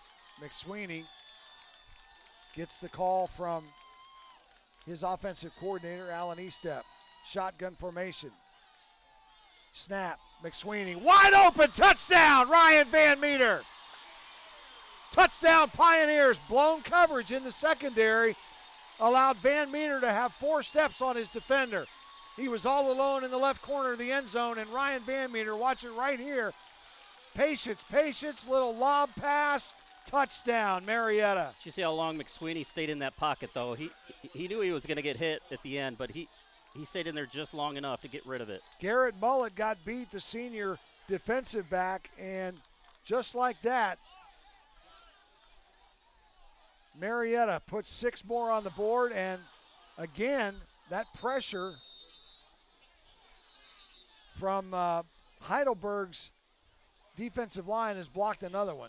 But Marietta now within 6. 6.6 seconds to go until halftime. It's Heidelberg 31. Brevin Webb went down just for a minute, but got himself up. They're already shorthanded one starter on the offensive line, and so they can't lose him.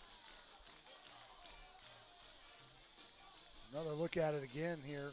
McSweeney very patient, just waits for Van Meter. And they were in zone coverage, and the safety got beat right there. And I'll take it all day long.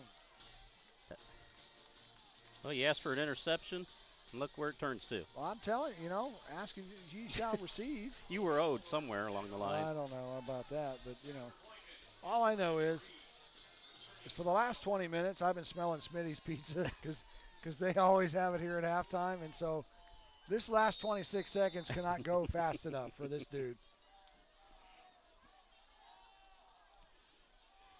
Logan Allward boots it all the way down to the 5-yard line. And flags come in flying everywhere. I think there's going to be a hold. You got to give credit to one of those refs throwing it about 30 yards. Yeah, he's got an arm. He's got an arm. Brandon Reed was the returner. Let's get the call from the official. During the return, holding, receiving team number 33. 10 yards from the spot of the foul, first down. So the flag is at the 22. They'll march it back to the 12. That's a 10-yard spot foul penalty. Well, Marietta College is going to give Heidelberg something to think about at halftime with that passing game. Well, to be honest with you, we've got a lot to think about at halftime. We've got to stop. We've got to figure out how to stop their hurry-up offense. Yearby with the ball, with the carry right up the middle. And Heidelberg will just be content, I think, to run the clock out. Marietta drive, 3 plays, 15 yards, 41 seconds. Ryan Van Meter, 14-yard pass from McSweeney. And that was all set up by James Knox's interception. So that'll do it for the first half. Our score, Heidelberg 31, the Pioneers 25. Stay tuned because coming up next after these messages, my interview with Darian Fields that took place earlier on this morning before this ball game ever started. You're not going to want to miss it. We're coming right back.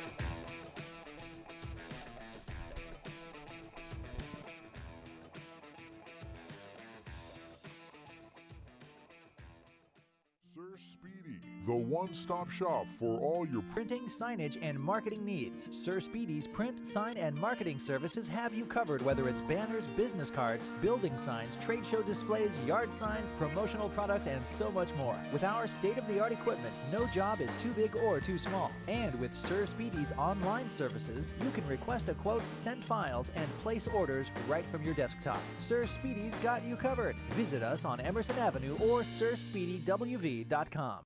Have you heard what happened to those with curious minds? They packed up, broke free of conventions. These prospectors of knowledge are blazing a new trail, joining the long line of those who sought adventure and prepared for anything. This is the time.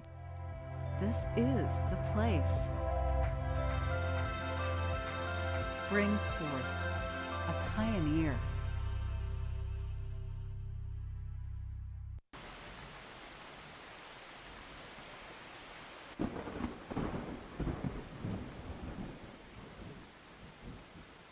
anytime, any place, any weather. Ramjack, a division of Moran Construction.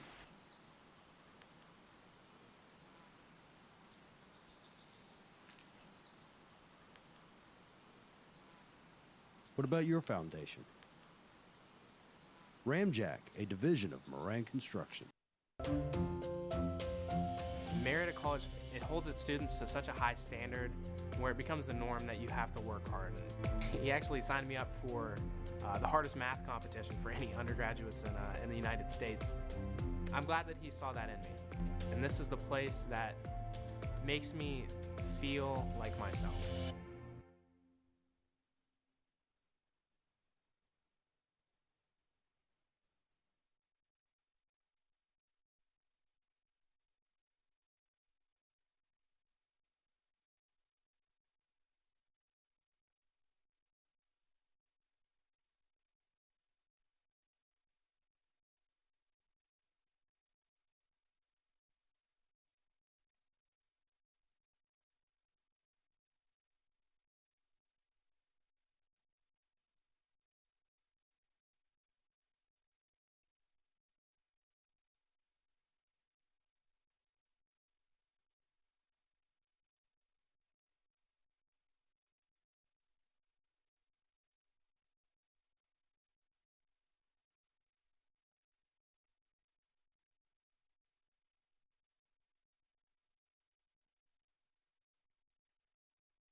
Welcome back to halftime. Brian Noss along with the GOAT, the undisputed, the greatest. Nah, it's Darian Fields, everybody. Hey, man, good to see you. Welcome home. Thanks, man. Thanks for having me. I'm glad I finally got to do one of these. Yeah, man, this is a long time coming. We've talked during basketball season last year and stuff. But, you're here for this weekend, obviously, homecoming.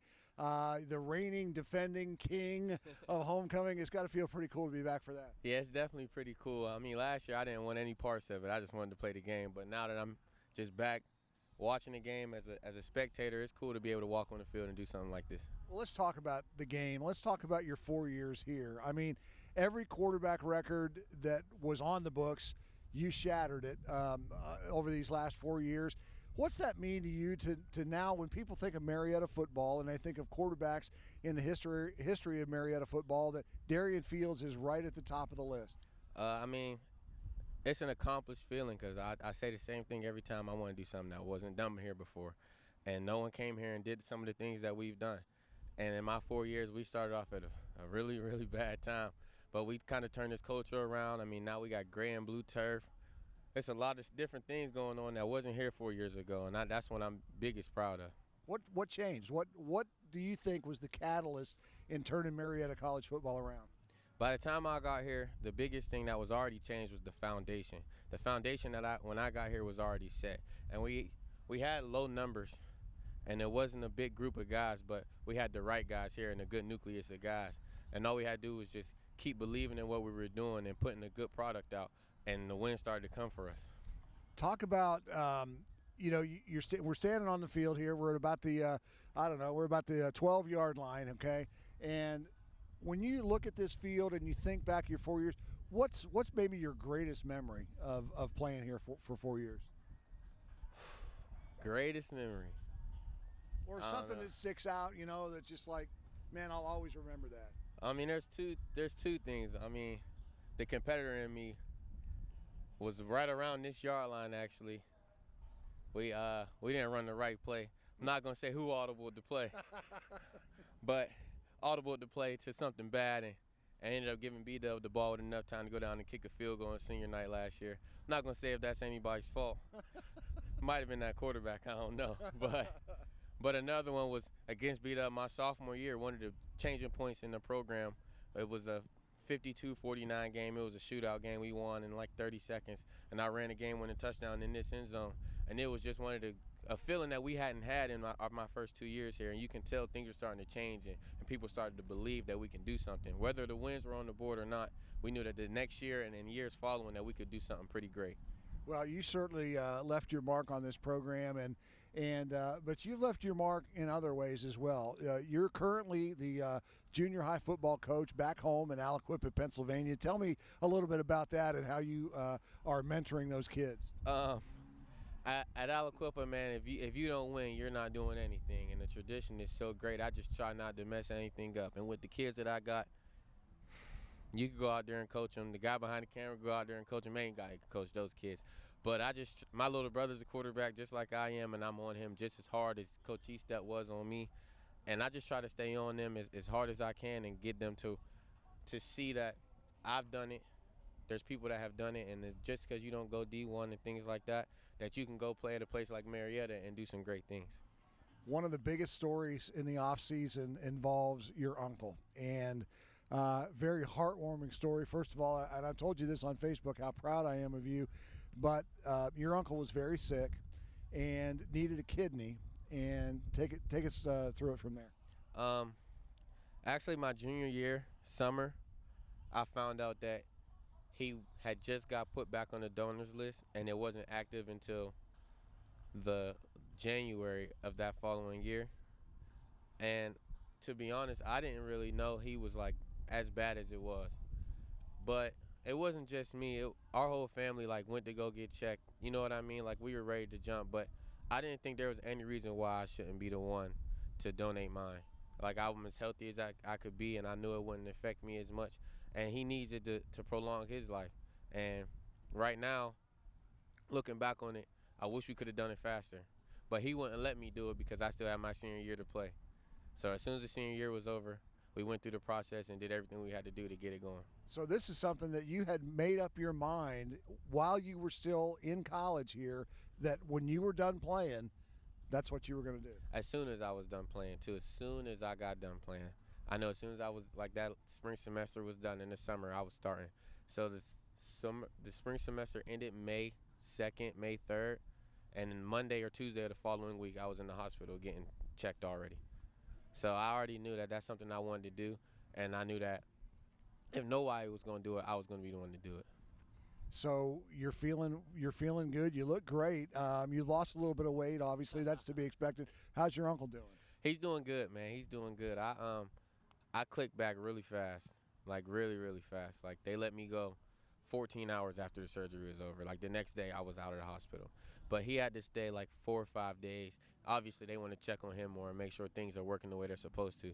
And right now, he's back at home. He's not up and around as much as I am. And he still has staples in. But he's not in much pain. It hurts to walk here and there, but his body responded great. As soon as they put my kidney in, it started to flush him out immediately. So God answered our prayers with that one, and he's as healthy as he can be right now. He just has to deal with the adjustment of only having one, having an extra one. So, Darian, after all this has been about 5 weeks now, how are you feeling, and any restrictions on you as a donor? I'm feeling about 95% back to normal. I mean, I sneeze sometimes and I feel it, right. But outside of that, I feel back to normal. I feel like I can get out here and play. But Dr. Tivar says 6 weeks, and after 6 weeks, I can do whatever I want to do after that. But before that, I can't lift anything over 10 pounds. He gave me a gallon of milk. That's it. That's all I can lift. Are you behaving? Okay, you don't have to answer that. I'll put you on the spot. Man, thank you so much for taking the time here. I know you're busy today because it's homecoming weekend and you're the reigning king, as we said. So thanks for taking so much time. But again, I am so proud of you. This football community is so proud of you. The college is. And thank you so much for taking the time to spend with me today, and enjoy the rest of the second half. I want to thank all the people here like you and Coach Waldo, Coach Estep, some alumni. Just thank you for the support that you've shown me and my family, man. We really, really appreciate it. It's the GOAT, Darian Fields. We're back after this on 1455 Media. Sir Speedy, the one-stop shop for all your printing, signage, and marketing needs. Sir Speedy's print, sign, and marketing services have you covered, whether it's banners, business cards, building signs, trade show displays, yard signs, promotional products, and so much more. With our state-of-the-art equipment, no job is too big or too small. And with Sir Speedy's online services, you can request a quote, send files, and place orders right from your desktop. Sir Speedy's got you covered. Visit us on Emerson Avenue or SirSpeedyWV.com. Have you heard what happened to those with curious minds? They packed up, broke free of conventions. These prospectors of knowledge are blazing a new trail, joining the long line of those who sought adventure and prepared for anything. This is the time. This is the place. Bring forth a pioneer.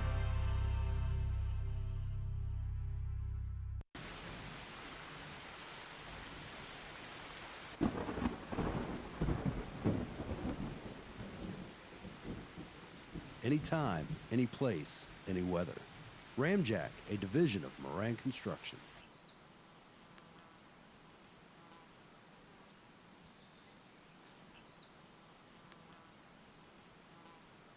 What about your foundation? Ramjack, a division of Moran Construction. Marietta College, it holds its students to such a high standard where it becomes the norm that you have to work hard. He actually signed me up for the hardest math competition for any undergraduates in the United States. I'm glad that he saw that in me. And this is the place that makes me feel like myself.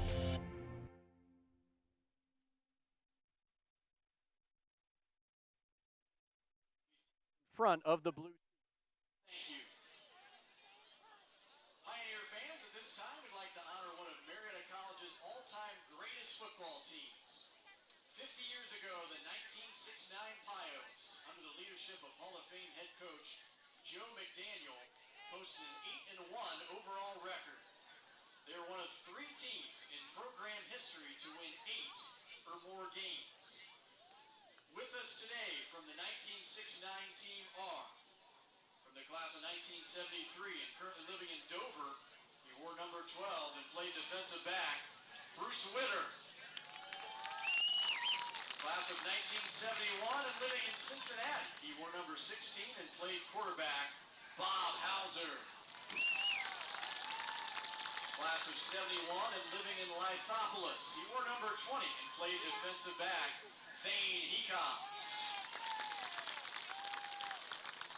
Class of 72 and living right here in Marietta, he wore number 69 and played center, Dale Winters. Class of 71 and living in Cincinnati, he wore number 72 and played offensive tackle, Bob Smith. Class of 70 and living in California, he wore number 10 and played wide receiver, Stephen Levy. Class of 70 and living in Cincinnati, he wore number 89 and played tight end, Steve Forbes. Class of 69 and living in Jacksonville, Florida, he wore number 79 and played defensive tackle, Dan Hundley. Class of 70 and living in Delray Beach, Florida, he wore number 65 and played offensive guard, Bill O'Grady. Class of 70 and living in Columbus, he wore number 25 and played safety, Tim Bailey. Class of 72 and living in Chapel Hill, North Carolina, he wore number 56 and played linebacker, Doug Jones.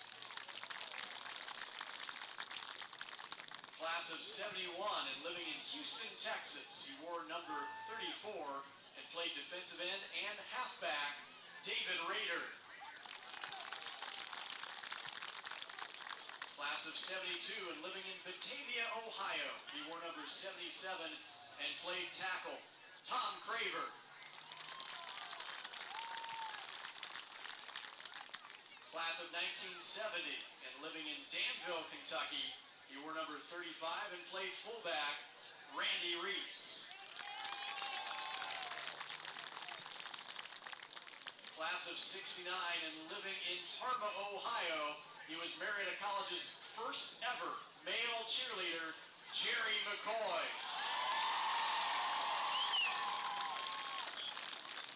Ohio Nation, how about a big time round of applause for your 1969 legendary Ohio.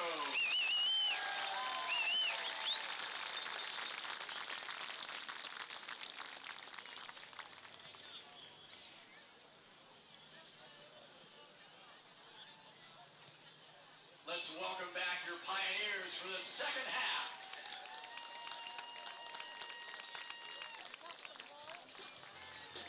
In addition to supporting all the homecoming candidates, this week 13 student organizations, teams, and residence halls participated in Homecoming Week 2019.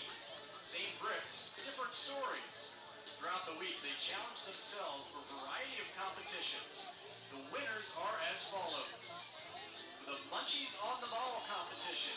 In third place, the Marietta College Athletic Training Student Organization. Second place, Alpha Z Delta. And first place, Sigma Kappa. For the pennant competition, third place, the Marietta College Athletic Training Student Organization. Second place, we had a tie between Alpha Z Delta and the Scholars Community. And first place, women's lacrosse. For the pep rally and cheer competition, third place, Chi Omega.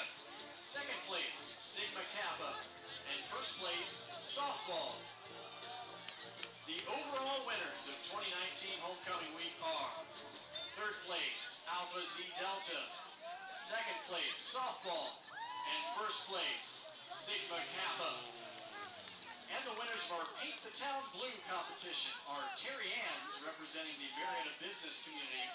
The Academic Resource Center won the campus office division, while second floor Fairweather won residence hall division.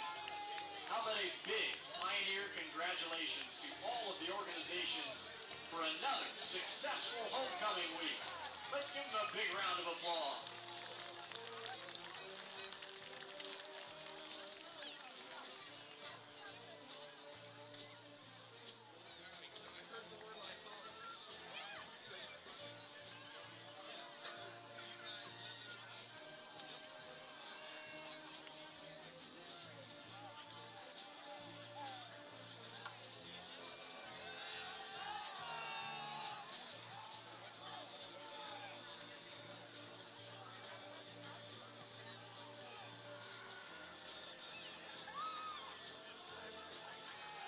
Tonight's game is being produced by 1455 Media Sports. The game can be watched live and on demand for free on their Facebook page, 1455 Media, their website, www.1455media.com/live, or on the Pioneers website, pioneers.marietta.edu.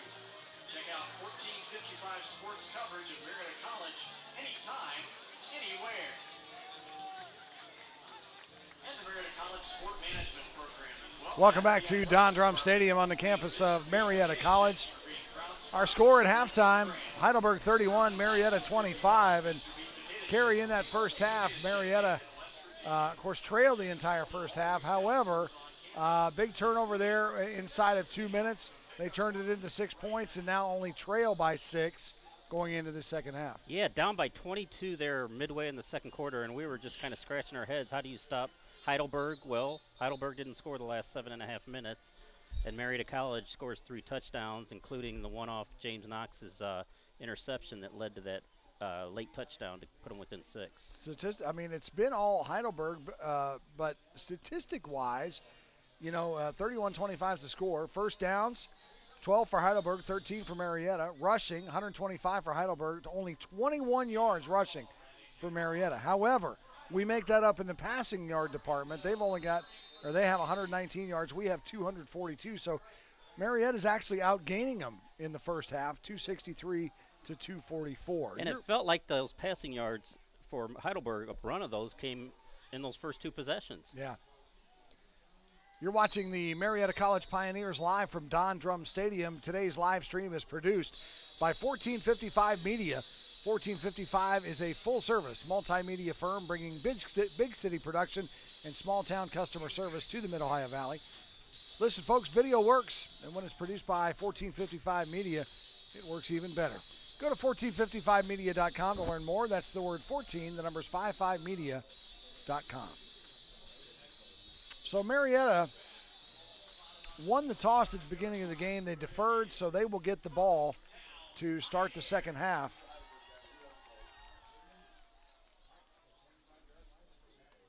And we will see a handoff immediately to Tanner Clark, and immediately he's going to lose 3 yards. Sorry about that. Things haven't changed in that regard. Tanner there's just nothing there. It's not his fault. It's just that line play of Heidelberg's is stuffing Marietta College up front. So we'll have to see if there were any adjustments made at halftime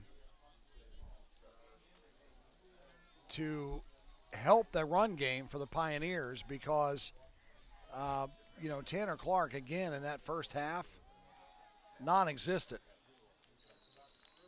as he scrambles out for 5 yards to the 30-yard line.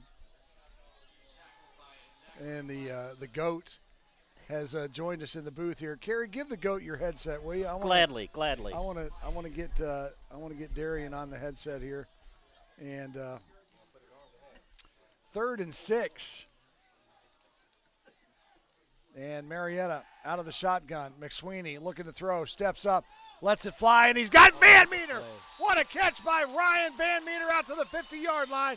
First down, Pioneers. Could you have made that throw? No, not at all. Come on, man. Joined in the booth by Darian Fields. And Marietta on the move here. Spot the ball and go. McSweeney, screen pass, left side, complete. Van Meter still on his feet across the 45, down to the 43. Okay, we got to take a break here, so breath. So, Darian, in that first half, what in the world? We started slow and kind of had to claw our way back into it. They don't trust themselves out there. They don't have too much experience between the 5 on the line and McSweeney out there. But they didn't trust themselves and trust the game plan as much as they should. But now you see they started to roll a little bit late in the first half, and they definitely brought this momentum. You were down on the sidelines, and you were doing some coaching of yourself. What were you telling the guys? Y'all can't know exactly what I was telling them. This is a PG program. Keep in mind. But I just try to keep their head in the game and try to get them in that zone that they get in, try and catch some rhythm out there. One of the things that we noticed is they're doing a good job of stopping Tanner Clark. What can Alan Estep draw up here in the second half to get Tanner some running room? Alan Estep, man, he could draw up the annexation of Puerto Rico if he wanted to.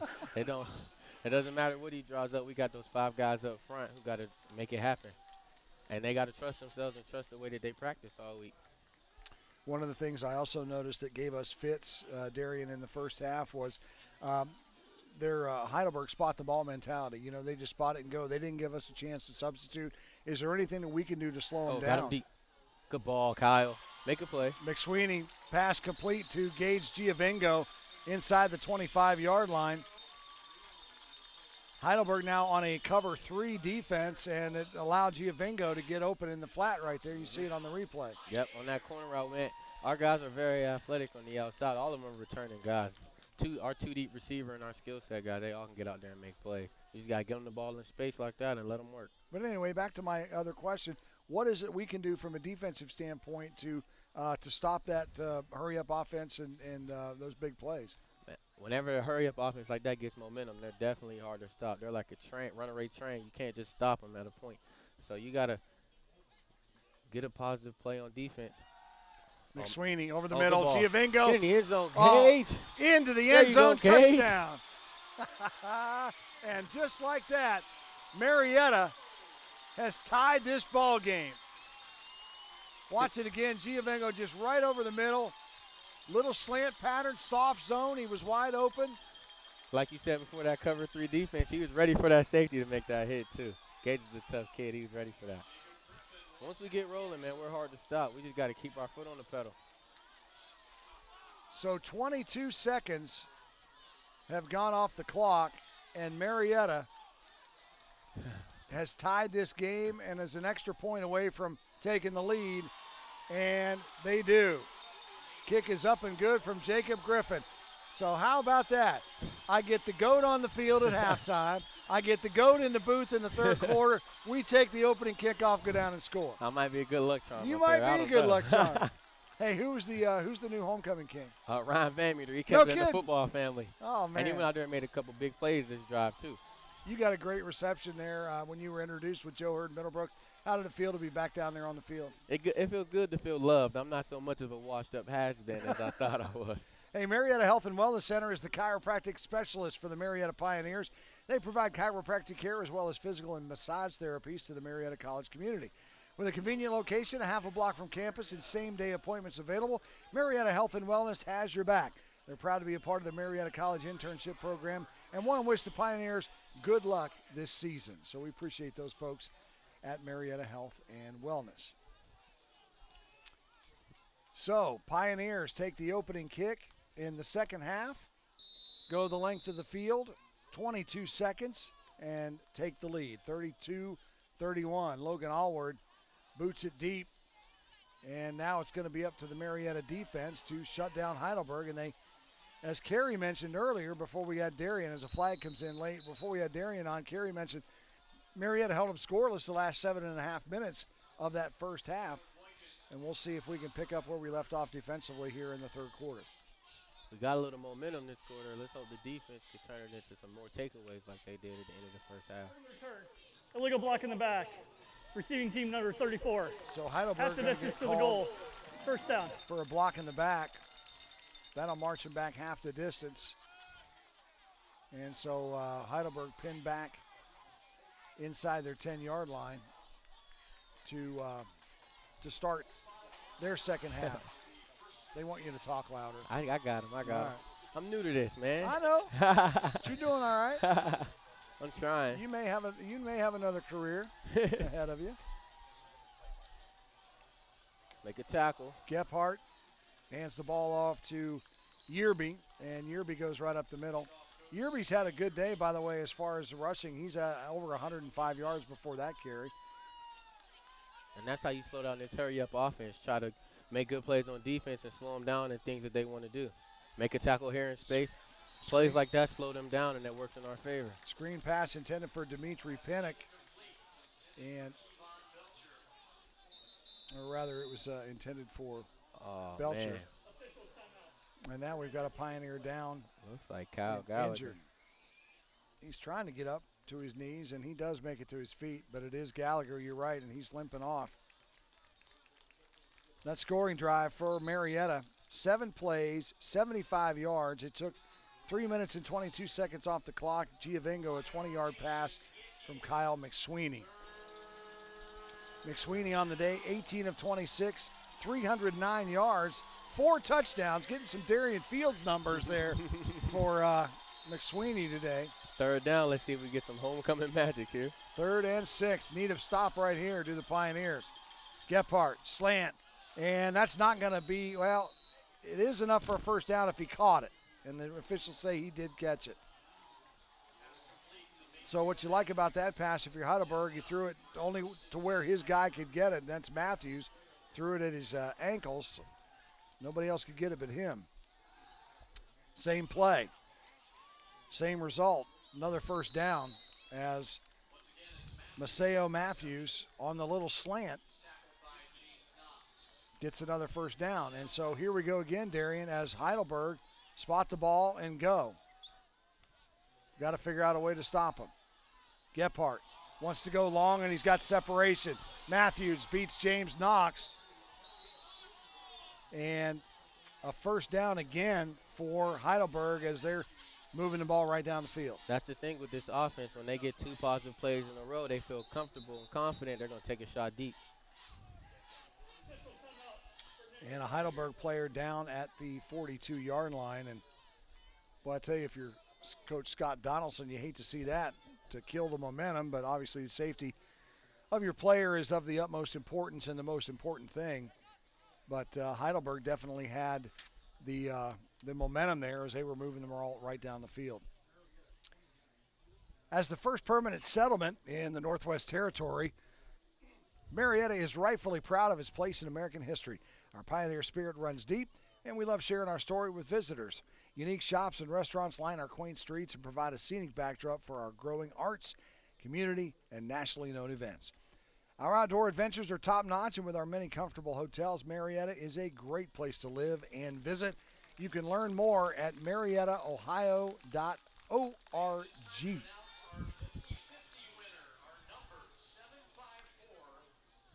So the injured player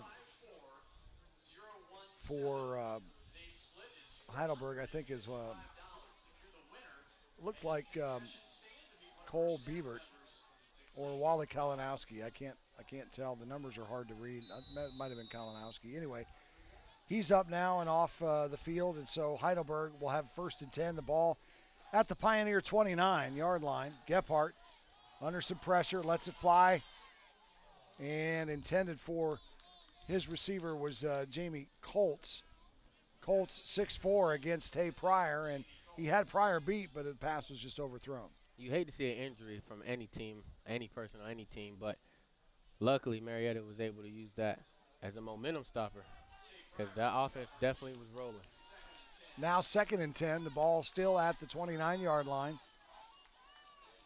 Pioneers lead it for the first time today, 32-31. Gephardt, hand off to Yearby, right up the middle, and Yearby to the 25-yard line. He'll get 4 on the play, and it'll bring up a 3rd down for the Student Princes.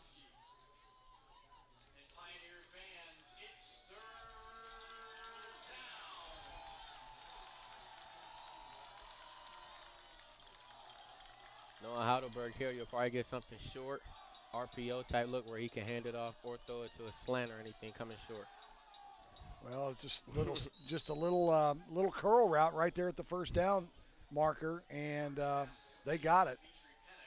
Is that what you call short? Yeah. Yeah. Right to the sticks. So again, they're on the ball. No chance to substitute for Marietta, and they give it to Yearby. Yearby up the middle, and nice pursuit and tackle right there from Caleb Craig. I believe it was Caleb Craig. Yeah. Probably looking for a shot at the end zone right here if I'm Heidelberg. Now they're going to hand the ball off. What do you know, Coach? They're going to hand the ball off to Yearby right up the middle. By the way, I meant to ask you, how's your Aliquippa team doing? They're undefeated right now. Good for you, man. Oh, every team is really, from the 7-year-olds to the high school team.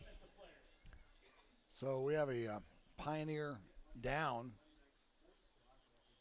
Not sure who that is. Darian, can you tell who that is? It looks like Big Zach Wright.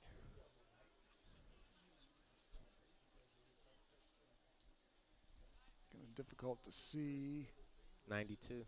No, I'm not sure. Is it? Yeah, it is. Ain't you the smart one? Zach Wright, the sophomore. Chesapeake, Ohio, 6'4", 236. And definitely favoring that left leg. That's not good for us with Kyle Gallagher going down a couple minutes ago. That's 2 D linemen in a row. And Joe Rutherford's out, too, today. He had a broken wrist.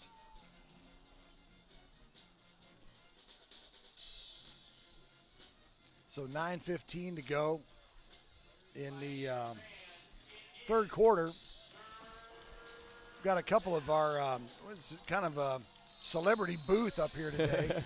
Not only do we have Darian here, but we've got a couple of team captains from the 1969 team. We'll get them on here after this series. And deep. Gephardt has a man wide open in the end zone, touchdown. Doggone it anyway. Dimitri Pennick. What happened there, Darian?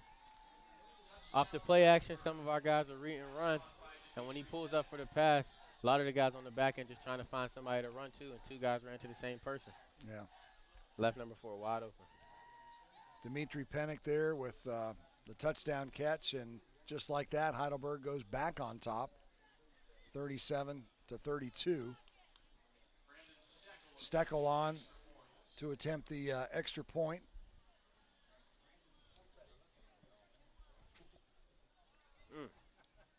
Got to hate that. And Steckel's kick is up and good. So with 9:02 to go here in the third, Heidelberg goes back on top, 38-32. And so I was kind of hoping to see some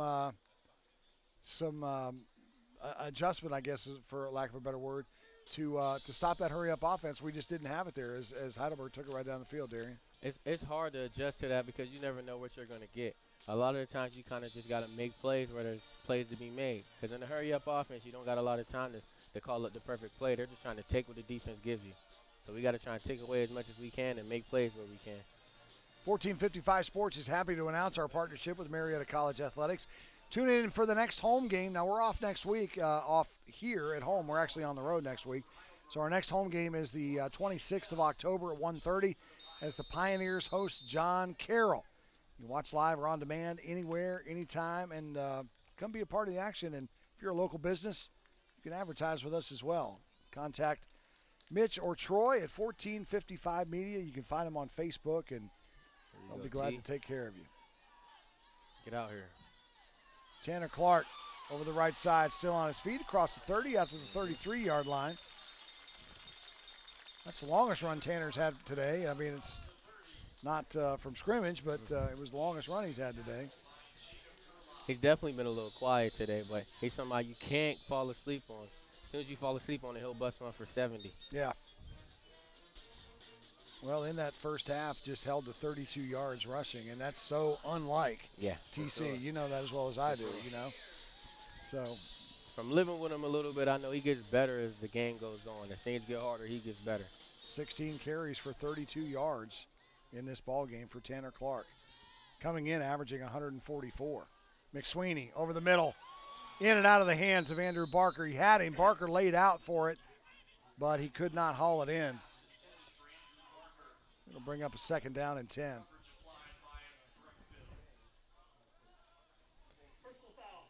That's a good ball, too. So flag on the play I didn't see, but there's a personal foul against Heidelberg. That'll go 15 yards and then give Marietta an automatic first down. What's good to see us doing this half is trying to get our guys open in space. Players like, the new homecoming kick now, Van Meter and Barker, trying to get them in space and let our playmakers make plays where we can. That'll open up the defense for Tanner to tear it up a little bit. Right. McSweeney looks left. Nice little soft slant. Pass is caught by Robert Nelson. It's going to be short of the first down marker. He had to get to the 38. He made it to the 37. And if I know Coach East up a little bit, he's going to try and do our version of hurry up a little bit soon if we get another positive play here. Allen's bad to the bone, ain't he, man? Yeah. He loves what he does, and he's good at it. There's TC up over the 40, inside the 40 to the 39, first down, Marietta. He's definitely one of the more passionate people you'll meet. To tell the story, when Allen was at Oberlin College, he tried to recruit my son. Really? Yeah, when my son played at Williamstown, who later went on to coach here and was one of your coaches for a year. Sure. He tried to recruit Lane to come to Oberlin, and it's just weird how Allen wound up here at Marietta and Lane wound up here at Marietta, and that's one thing about him. He's a great recruiter. So kids that he recruit, he don't forget. So I'm sure when his name came across the desk to coach here, he knew a lot about him. Yeah. Oh, you got a shot. Take a shot. McSweeney tries to get it to Barker. He caught it, but he was out of bounds. Well, I like that route by Andrew Barker, but he just did not keep a foot in. You can't tell him that. He probably thinks he stayed in bounds.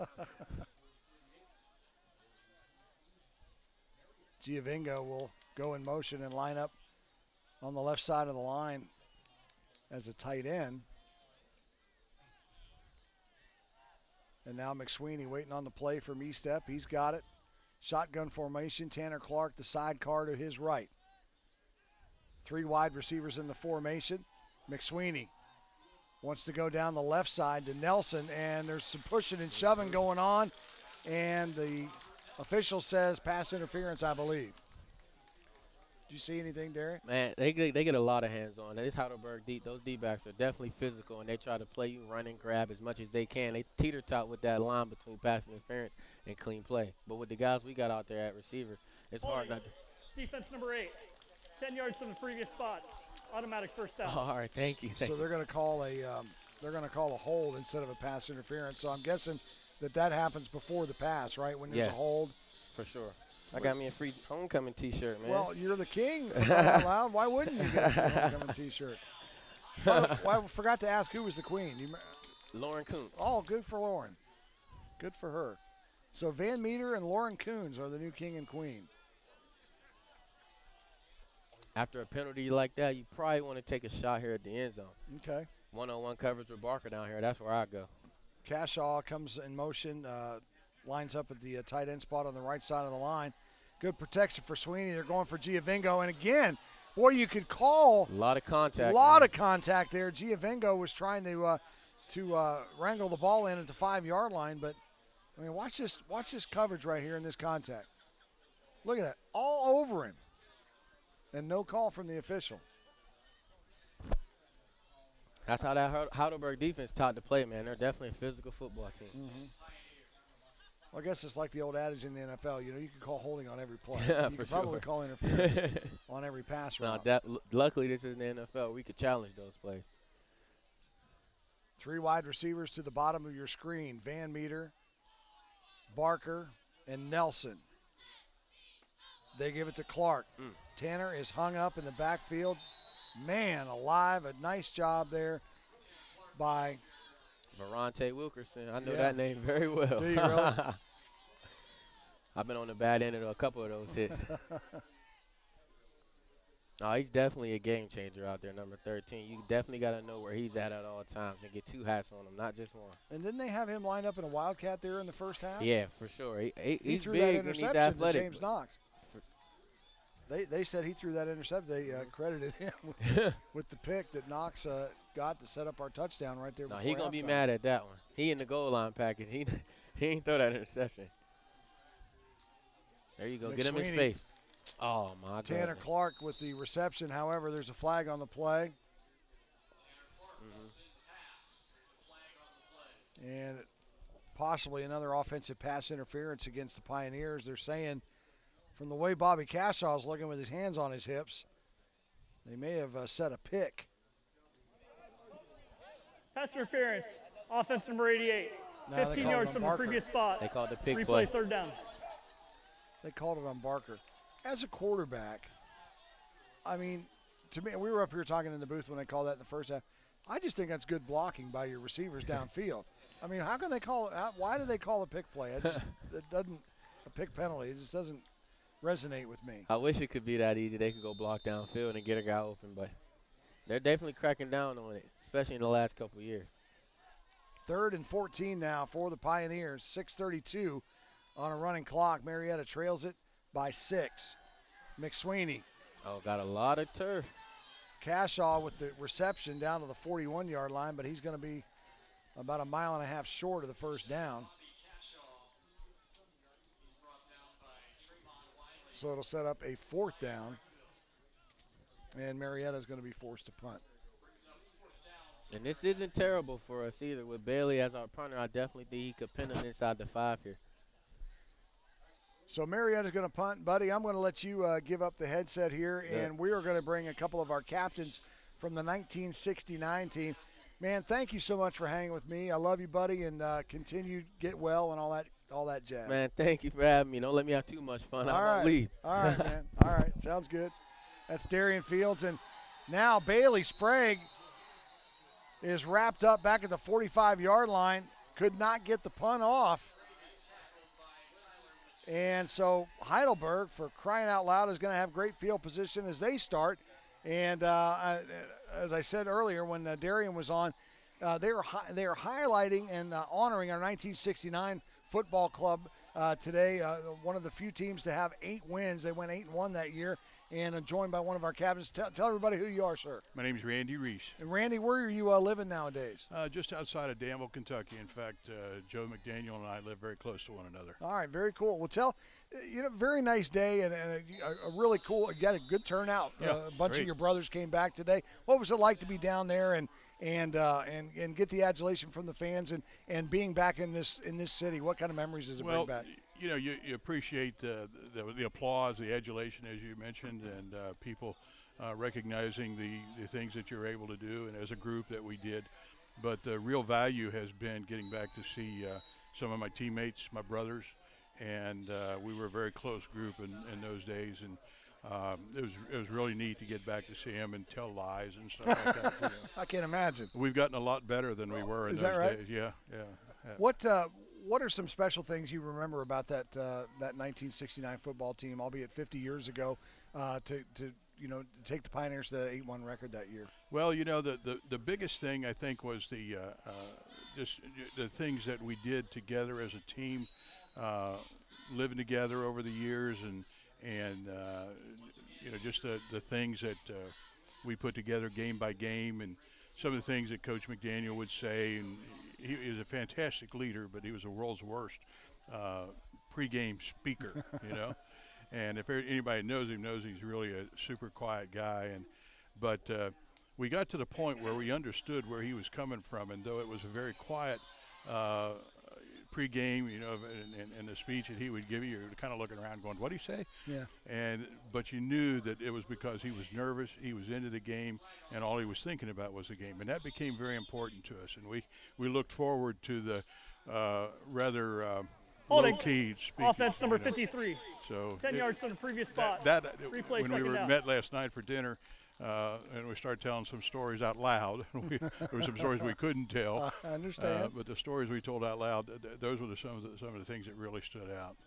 Randy, let me ask you. You know, you're watching this football game today, and you know you played the game all those many years ago.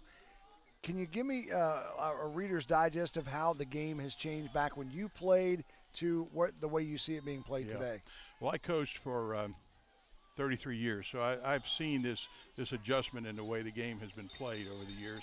But as I look back and think about when we played, you know, we didn't throw the ball near as many times, and the game was primarily a running game, and you had to have a great offensive line to have any success at all. And we did. We had an outstanding. In fact, these guys that played offensive line, actually several of them started during their freshman year. So they were very good blockers, very good at what they did.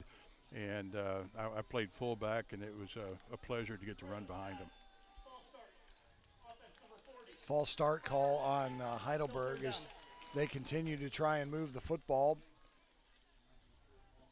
Marietta has switched to that nickel cover one defense now, so they'll play a little bit of man, a little bit of nickel defense to try and stop this Heidelberg momentum. As we tick down to 4:10 to go on a running clock in the third quarter. Marietta had the lead, albeit for just a couple of minutes. Little dump screen now off to Yeardley. He's going to be wrapped up, still on his feet, but well short of the first down. So now okay, Coach, I'll ask you, is this 4-down territory here? I mean, you're at the 38-yard line. You've got to get to the 28 for a first down. Yeah, I'd go for it, unless I had a field goal kicker that could kick that far, and I never had one like that. But under the circumstances, and if I were Heidelberg, I'd go for it here. They're going to call it unsportsmanlike, and if it's against Marietta, after the play was over, unsportsmanlike conduct. Defense number 72, taunting. Yeah. 15-yard penalty, automatic first down. So they are going to get Jesse Berzonski for taunting, and that's going to give Heidelberg life and an automatic first down. Yeah, you can't play the whole game down here in your territory. No. You know, you've got to get a little field position somewhere, and Marietta's had bad field position the whole time. Right. So 1st and 10 now for Heidelberg on the 24-yard line. Gephardt, lots of time. Now he'll roll to the right, and he's going to be chased. Tries to get rid of it, and he does, out of bounds. Coach, before I let you go, What are you seeing about Marietta the last couple of years that you like? I mean, they've struggled for a long time to get above 500. These last 2 years, they've gone 6-4 and 7-3 respectively. What do you like about this football team nowadays? Well, we met with the senior players last night during dinner, and they were I saw some great leadership. Obviously, there's some things that you can see out here that Division III teams all suffer from, and in the way of personnel and talent and so on and so forth. But that's typical of Division III. But I see a growing desire to win, and that, I know in years before that wasn't always there. You know, there were teams that just played to be playing. These kids seem to want to win, and that's a good step in the right direction. I think Coach has them thinking in the right way. Well, Coach, I appreciate your time here in this third quarter, and we've got one of your brothers here that's going to jump on the headset with you or with me. And again, congratulations on the 50th anniversary, and they're going to call a touchdown on that catch. Doggone it, I'll tell you, it was Kevon Belcher, and he's had himself a day. But congratulations and welcome home to Marietta, and it's good to see you guys back. Appreciate it. Thank you very much for having us. Oh, you bet. Go ahead and pass that headset off to Bob Smith from the class of 1971, and we'll get Bob in here and talk to him a little bit. But just to recap on that touchdown as Bob gets settled, it was Kevon Belcher on the reception, the 5'10 senior. And just like that, Heidelberg comes out with 2 scores after Marietta gets on the board and takes the lead. And Heidelberg has scored back-to-back times here, and now they go up 45-32. So I'll welcome Mr. Smith and Bob. Thanks for coming to the booth and hanging with us, class of 71. But you were a part of that 1969 team. Tell everybody what you're doing nowadays. I'm retired now. I taught for 41 years, coached for 38 years, and just living the dream now. Are you around here close? I'm from Cincinnati now. Okay. I came to Marietta from Cleveland, and I live in Cincinnati now. All right, very cool. So how's your weekend been? I mean, I was talking with Coach there a second ago, and he was saying, you guys got together, you told some stories, some lies, some bigger lies, and all that kind of stuff, and you got to spend some time with the players. How's your weekend been here at homecoming? I tell you what, it couldn't have been any better. I was very apprehensive leaving home. I thought, but it's, you're only going to do 50 one time. That's right, yeah. And so my wife said, go, you'll have a good time. And I have had a great time. Yeah. And it's great seeing all the guys and, reminiscing is one thing, but just, seeing how everybody turned out because we haven't seen each other. Right. I was going to ask Randy. I didn't get a chance to ask him. Do you guys, do you have the opportunity as Tanner Clark takes it across the 40 to the 43-yard line? Do you guys have the opportunity to stay in touch over the years, or everybody just kind of goes their separate ways? Well, you get out of college and you're looking for a job. Everybody's hunting. In fact, Randy and I. Randy got hired for a job, and he told the head coach there, that was looking for an offensive line coach. He said, well, I know a guy. And so we actually started out coaching together in Franklin, Ohio. Right. So Marietta will take over 1st and 10. The ball is on the 42-yard line after Tanner Clark was able to bring it back that far, and they'll give it to TC right up the gut. And boy, I'll tell you, Heidelberg's done a good job stopping our running game today. Yes, they have. Yes, Clark comes in averaging 144 yards a game, and he's at 33 right now for the day. They every now and then they'll slip up, and he's hurt. Yes, he is. Tanner's down. I thought I saw him kind of hiccup there a little bit, so the guys in the truck hate it when I do this. But Mitch, if you can run back that last play, you'll see where Tanner Clark. You slow it down right there. You see he turned his left ankle, and so that's where he got hurt. So, man, hopefully he's okay. But Clark on the day, 18 rushes, only 33 net yards, and so he's way under his average. Yeah, that's for sure. That's for darn sure. So I asked Randy the same thing. I'll ask you, Bob. What do you remember about playing back 50 years ago? What do you remember about that team that sticks out in your mind and will stay with you forever? I think it was that we all were striving to, as we came in as freshmen, from that very beginning, we were all striving to get to that point. I mean, when obviously we wanted to be 9-0 and that, but to strive for perfection, and we counted on everybody to do their own job.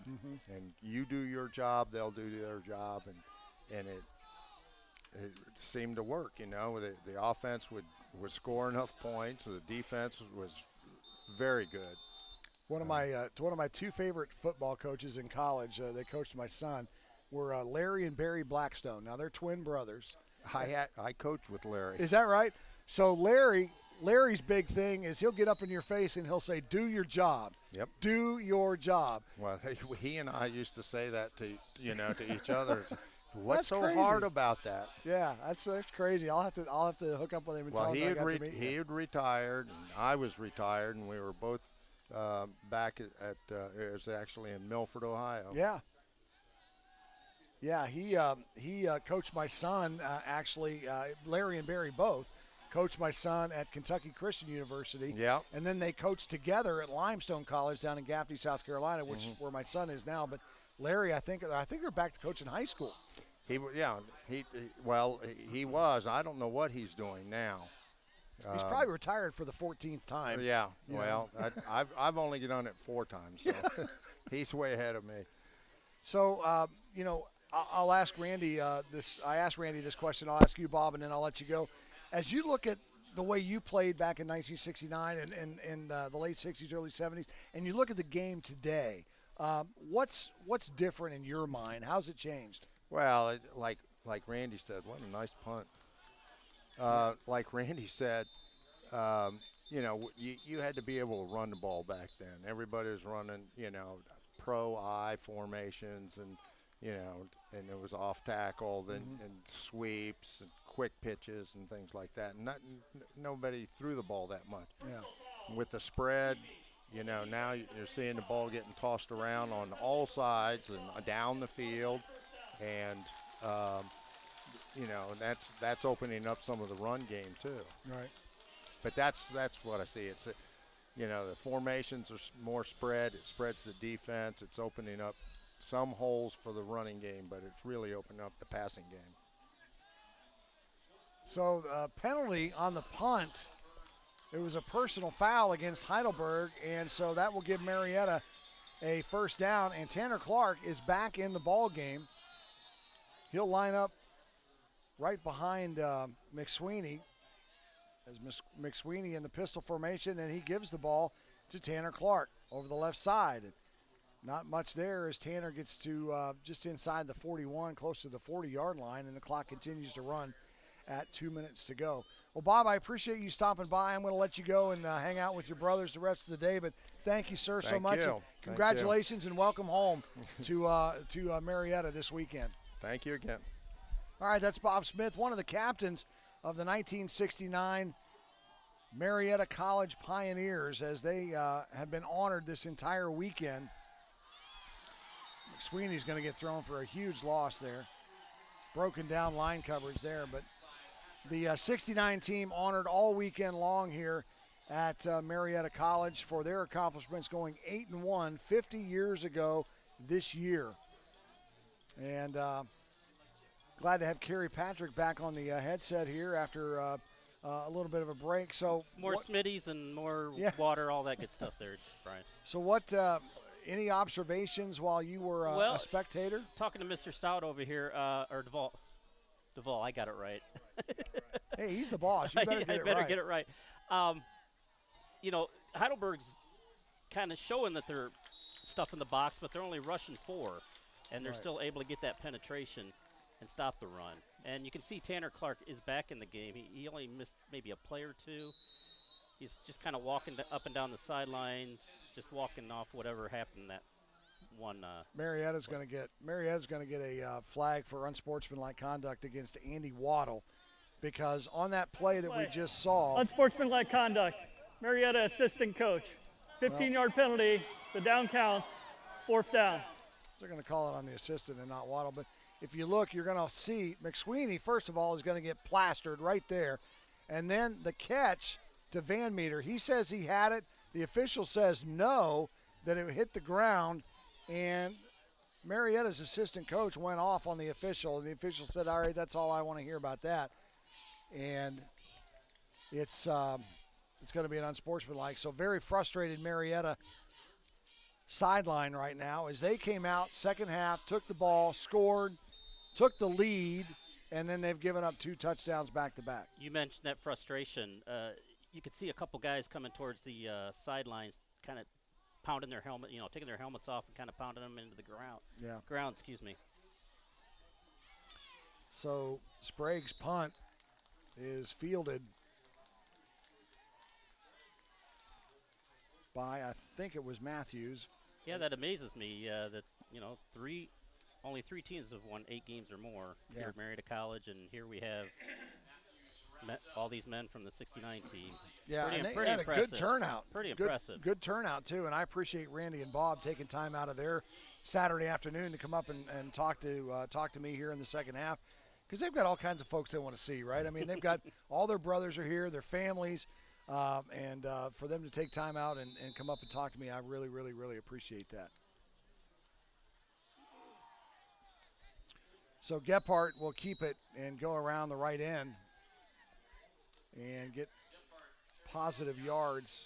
Boy, this is where you really need to stop, especially heading towards the 4th quarter. Yeah. You can't go down 3 scores against an offense like this. Only a yard gain on the play. It'll be 2nd and 9. And they give it to Yearby. Montavious Yearby right up the middle. He'll get 7 on the play. And it'll be 3rd down and a long 1 with 3 seconds to go. 1 second. They're not going to get it. Yeah, they did get it off too.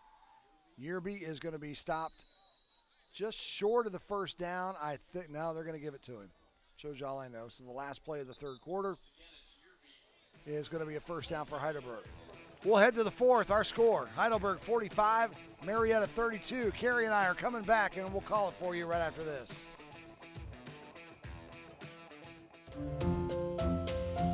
Marietta College, it holds its students to such a high standard where it becomes the norm that you have to work hard. He actually signed me up for the hardest math competition for any undergraduates in the United States. I'm glad that he saw that in me. And this is the place that makes me feel like myself.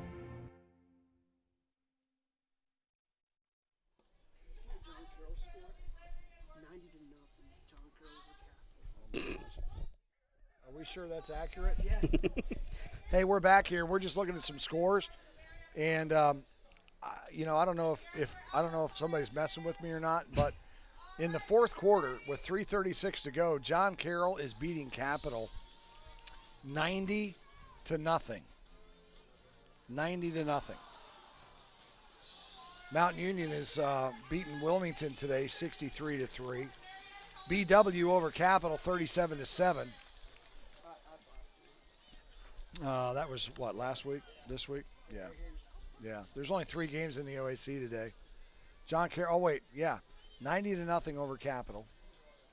63-6 Mountain Union over Wilmington, and then our game is the only other game in the OAC today. 90-0. Think they played with a running clock? Well, I hope so.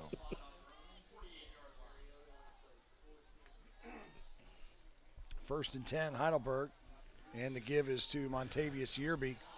Yearby with running room over the left side. He'll get the 1st down, and a flag comes in from Vito.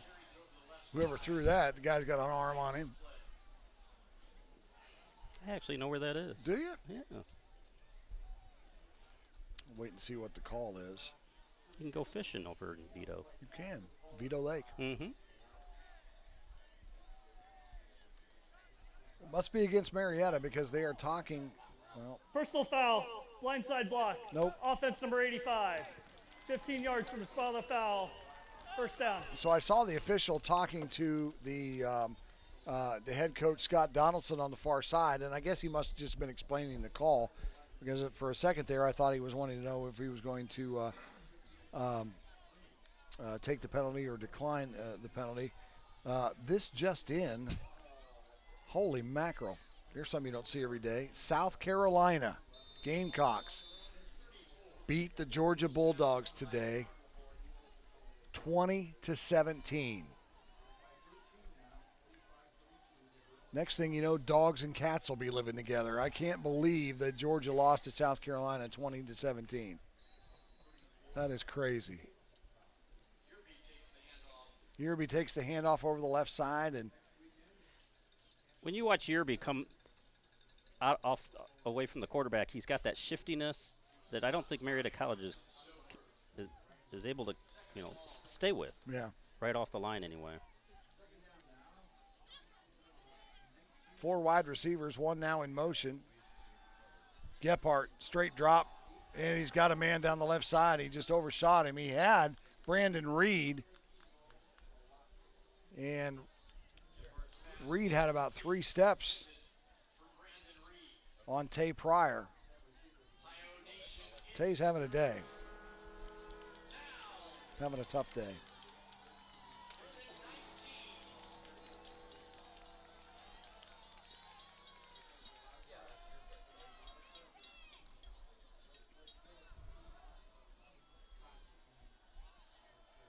Jimmy Gephardt getting the signal from his offensive coordinator. Now 7 seconds on the play clock. He does get the snap off and immediately rolls to the right. Gephardt throws downfield, and it is going to be intercepted. How do you like them apples? Malik Greer stepped right in front of the intended receiver, and Greer hauls it in for the Pioneers. He dropped it. Shows you all I know.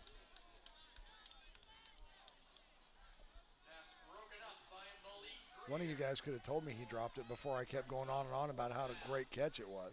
You know that, right? I got 15 guys in the booth over my shoulder, and not one of them told me that he dropped it. Make your play-by-play guy look like an idiot. I can do that all by myself. We can put you under the bus anytime we want. No, it's been done before. Fair catch being called.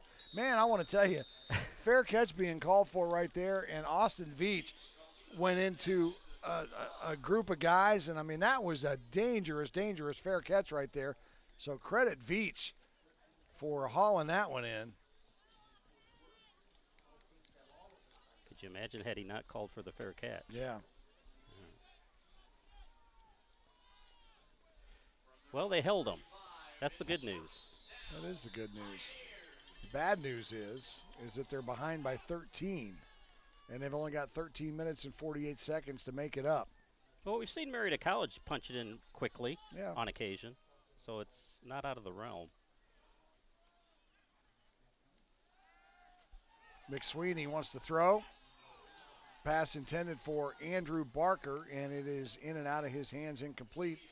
Barker wanted a pass interference call, but Barker didn't get it. We haven't seen too many flags go Marietta College's way, have we? Well, I mean, I think they're legit. But the officials have done a good job today. They're calling it. They're calling it right down the middle. But I mean, the thing about it is this game, as Darian alluded to, this game is very physical. These are two very physical football teams. We've seen some unsportsmanlikes today. We've seen some personal fouls. Things like that are going to happen. High snap, McSweeney controls it, steps up in the pocket. Now he'll throw to Barker, left side. Andrew Barker in and out of his hands, and he just had his right leg bent up underneath him, and he's hurt. Doggone it, he's hurt. Hopefully it's just maybe a temporary hamstring cramp. Well, we'll take a look. I don't know if we're able to. Now he's walking pretty good, but watch his right leg at the end of this play, how it bends up underneath of him. Watch right right there. You see that? Ouch. It ain't supposed to bend that way. He'll feel it in the morning. Yeah. Luckily, these kids are a lot more limber than I am. I have trouble going up and down stairs, much less recovering from what I just saw right there. So 3rd and 10 for the Pioneers. McSweeney out of the pistol, under pressure. He gets hit, but he gets it away to Gage Giovingo. Gage steps out of bounds at the 49-yard line, but that'll be a good enough completion for a first down for Marietta, and another Pioneer player is down on the turf. That's McSweeney. He stayed in the pocket again as long as he could. It's actually not McSweeney. No? No, it's Brevin Webb. Oh, I'm looking. Brevin Webb is down. Okay. I would have thought that it would have been McSweeney as long as he stayed in that well, pocket. he took a shot. Yeah, he did take a shot. But Brevin Webb is the player that's injured. He's the sophomore lineman from Chesapeake, Ohio, 6'2", 277. We mentioned earlier that Joe Rutherford did not dress today. That was released to us right before kickoff today. Rutherford with a wrist injury the other day at practice. And so the freshman on the sidelines in street clothes here this afternoon. Well, they started 5 sophomores, but that's got to be they're growing pains. 13:31 to go here. We'll take a break right now as they attend to as they tend to Brevin Webb. We'll take a break. We're coming right back here on 1455 Media. Sir Speedy, the one-stop shop for all your printing, signage, and marketing needs. Sir Speedy's print, sign, and marketing services have you covered, whether it's banners, business cards, building signs, trade show displays, yard signs, promotional products, and so much more. With our state-of-the-art equipment, no job is too big or too small. And with Sir Speedy's online services, you can request a quote, send files, and place orders right from your desktop. Sir Speedy's got you covered. Visit us on Emerson Avenue or SirSpeedyWV.com. So welcome back to Don Drum, and Webb was able to make it over to the sidelines where he'll be looked at by the trainers. He's on the bench right now, and so Marietta will have it. 1st and 10, ball at their own 49-yard line. They need to make something happen here as they trail it by 13.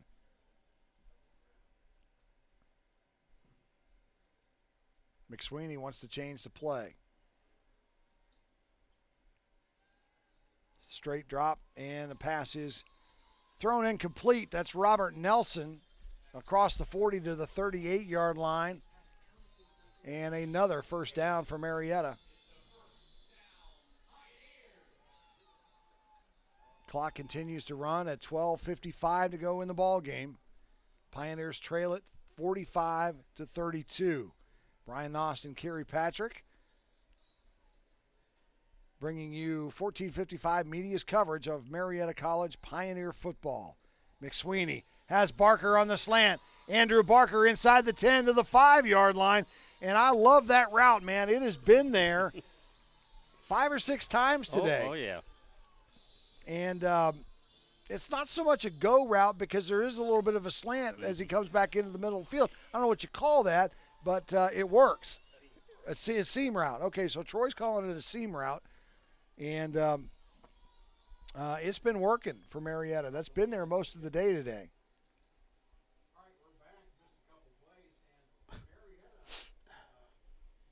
McSweeney wants to throw over the middle, throws it into coverage, and almost intercepted. That was a dangerous pass, man. That was just a host of guys in orange. Dangerous pass. I don't know what Kyle was thinking right there, but that's one you either tuck it and run, you do a check down, or you throw it out of the end zone, because he tried to throw into double and triple coverage right there. That was a bad move. Tanner's doing a nice job being that extra blocking back there for, he's not getting the yardage running, of course, but he's doing a nice job giving McSweeney just a few extra seconds.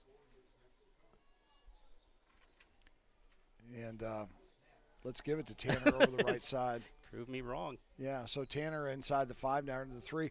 We were talking about some of the stuff that Heidelberg is doing today to frustrate Marietta.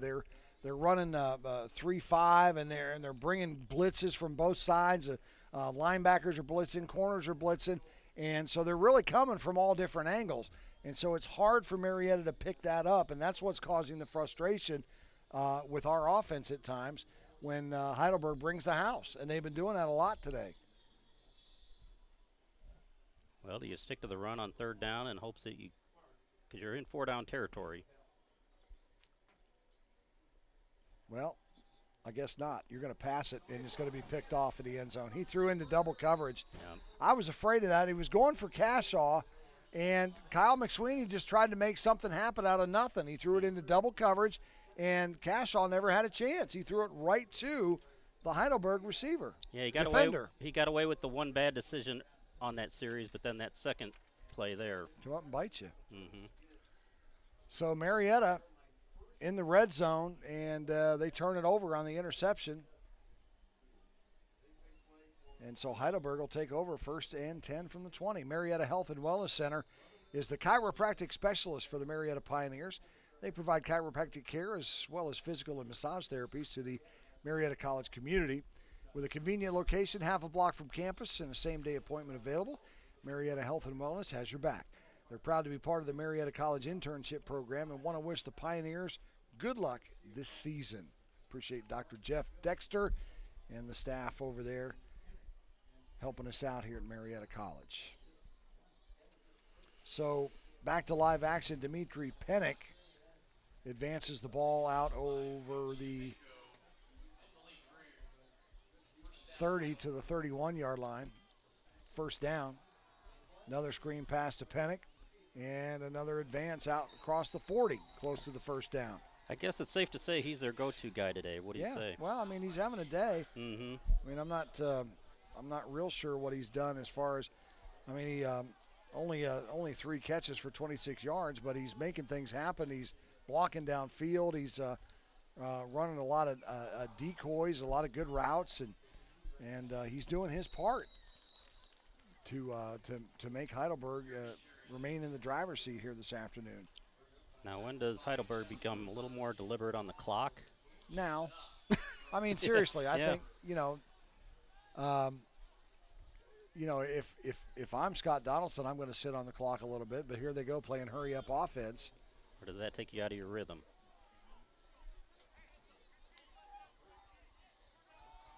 Handoff is to Yearby, and Marietta does a good job of hemming him up just about a yard, and that's it.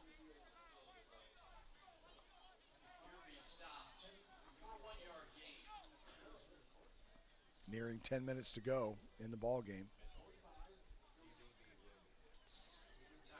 Probably doesn't feel like enough time, though, for Marietta College on their sidelines, whereas No, Heidelberg wants that thing to just keep going. You know what, Kerry? They needed that score right there. Exactly. Down at this end of the field. They needed that score, and that interception just absolutely killed them.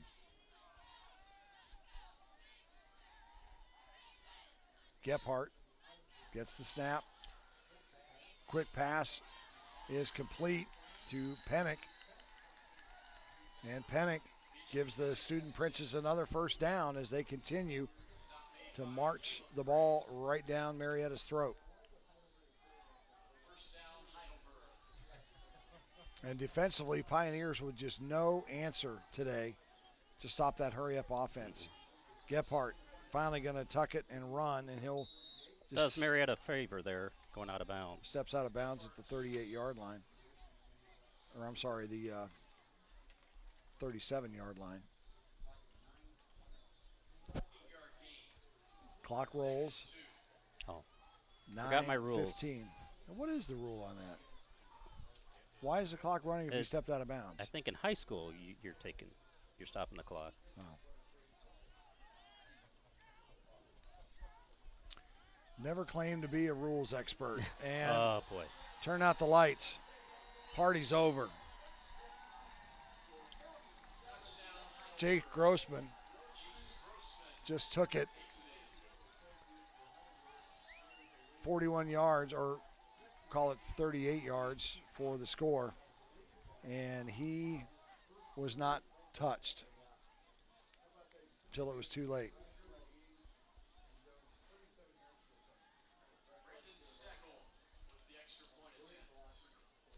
And this is not what you want to see.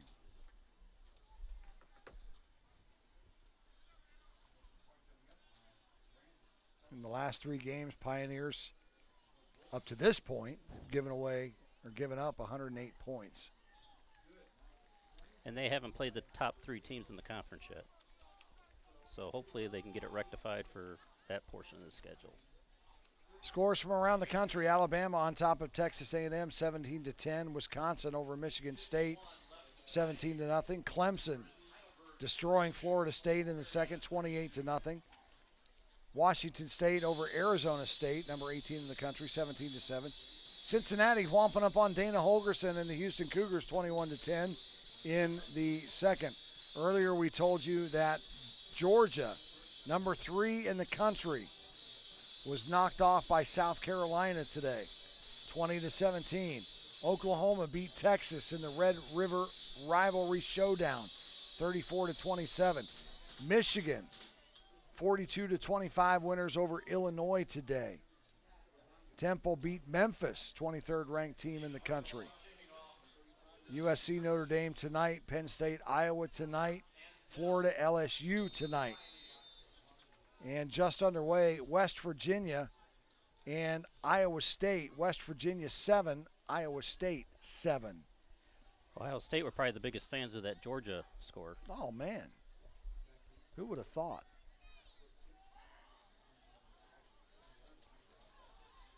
Taken by Bryce Agnew. Navy at Tulsa tonight. That's where you should have been, Duvall. I gotta say, I got a hats off to Troy. You know, his son's being baptized tomorrow, so he took the weekend off from ESPN, his real gig. So it sucks he doesn't have to go to Bora Bora this weekend to do a football game, or he's not in Hawaii or something. Here he is at another football game. And now he was supposed to be in Tulsa this weekend, but we are graced by his presence at Dom Drum.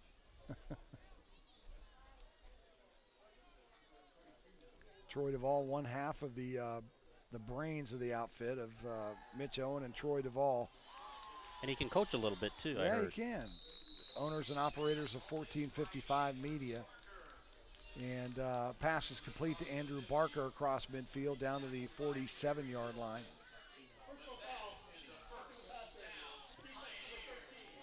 They're going to call a personal foul on Verdante Wilkinson.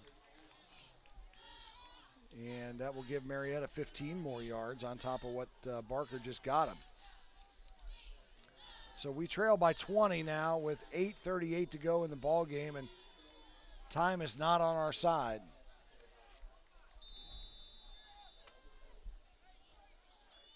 It'll be hurry up and go from here on out for the Pioneers as we try to get as many points on the board as possible. The flea flicker. Razzle-dazzle flea flicker to Van Meter. And he just throws it at the feet of Tanner Clark, and Van Meter got laid out near midfield. Watch this again as he gets nailed just as he throws it at Tanner Clark's ankles. So 2nd and 10.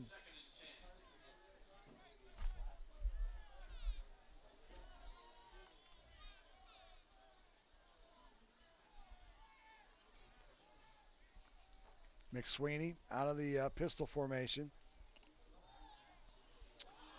Pass intended for Barker, and it was too tall. You know, Kerry, you just mentioned a little while ago about how Tanner Clark is staying in the backfield and giving McSweeney time to throw the football. Watch right here. There's number 9. Gives him just that split second to let it go, but unfortunately, it was too tall for Andrew Barker to sense up 3rd down.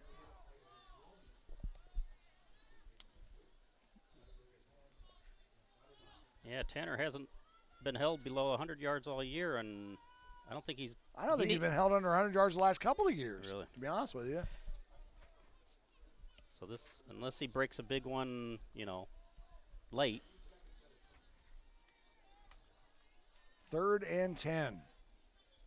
McSweeney under pressure. Lets it go. Justin Bell inside the 30. Fans wanting some late hit action going on, but the referee's keeping the yellow flags in the pocket. Bring up a 4th down, 4th and 6.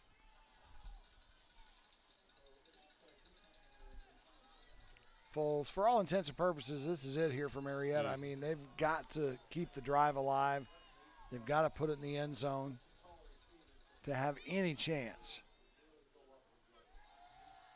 McSweeney dumps it to Clark. He dropped it.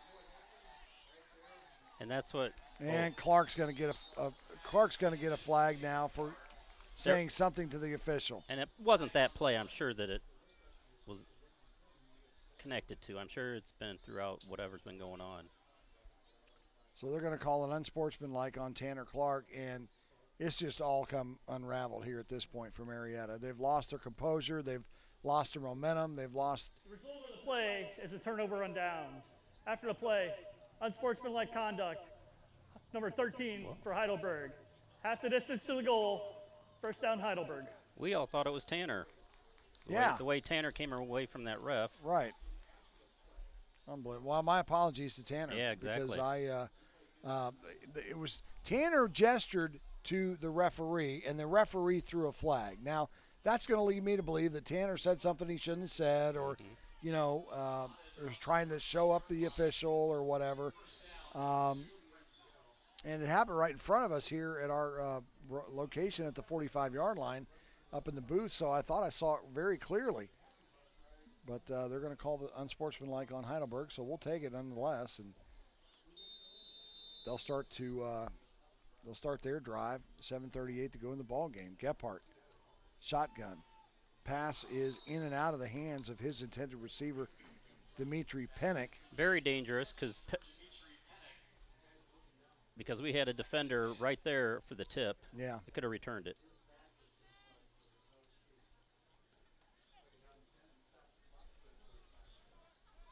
And that was Tay Pryor. Pryor was there. He needed something like that. Gephardt. Pass is complete, and Pryor had him and could not wrap him up. Pass is complete to Maceo Matthews. And we're just not tackling. We're not executing at all.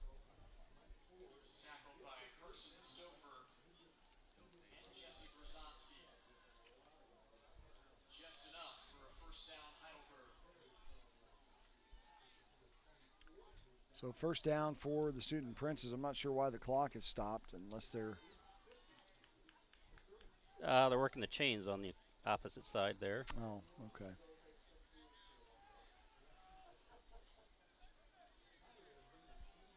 I'm not sure what's going on. Well, now. They had the 1st down yardage marked incorrect. They still. The officials are saying 1st down. Yeah.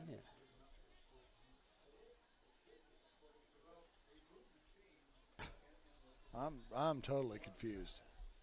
I think the guy holding the number 1 for 1st down is too. Now they're going to move the chains.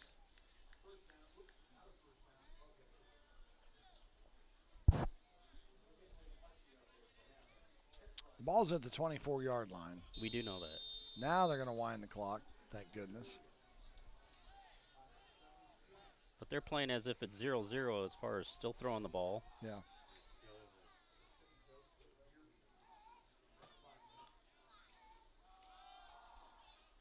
And they'll give, goodness gracious. This kid is having himself a day. This Jace Grossman, tailback, junior. Grossman's had a couple of long runs today. You talked about missed tackles, Brian. Yeah. It's just right there, evident right there. You could barely fit through those holes, and that guy's just rumbling right through there.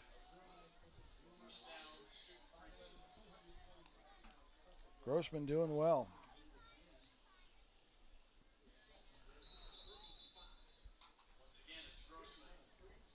Grossman again, the ball carrier. And he is Newberg on the stop. Pickup of 1 and a Marietta player is hurt. So we'll take a second to tell you about the Marietta CVB. As the first permanent settlement in the Northwest Territory, Marietta is rightfully proud of its place in American history. Our pioneer spirit runs deep, and we love sharing our story with visitors. Unique shops and restaurants line our quaint streets and provide a scenic backdrop for our growing arts community and nationally known events. Our outdoor adventures are top-notch, and with our many comfortable hotels, Marietta is a great place to live and visit. Learn more at mariettaohio.org. Not sure who the injured Pioneer is down there. I can't make it out because Patrick has his clipboard in the way. Oh, there it is. I'm a sports writer, former sports writer, remember? Jesse Berzonski, for the second time today, comes up a little They can't lame. afford anybody on that line, can they? No, they can't afford to lose anybody. It's young as it is. And Well, they start freshman, sophomore, junior, sophomore, freshman, senior, junior, sophomore. So one senior, and he's not even on the line. He's at corner, and that's James Knox. Heidelberg, 2nd and 9. Clock running inside 6:30 now. And they give it to Grossman. Jace Grossman to the 30-yard line. Gain of 4 on the play.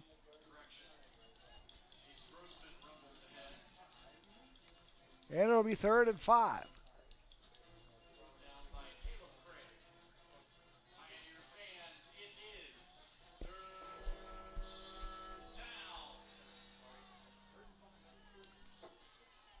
Gephardt, Grossman, first down and more. And he just put his head down and just drove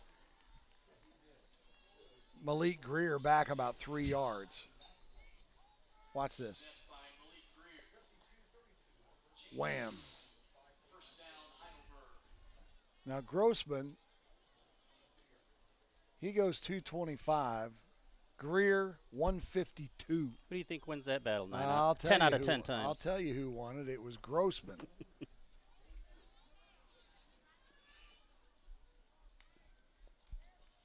Another steady dive of Jace Grossman across the 20 to the 19-yard line. Tell you what, Heidelberg has a lot of individuals they can rely on. I mean, they don't have the star necessarily, but every guy we've seen out there has contributed. Yep.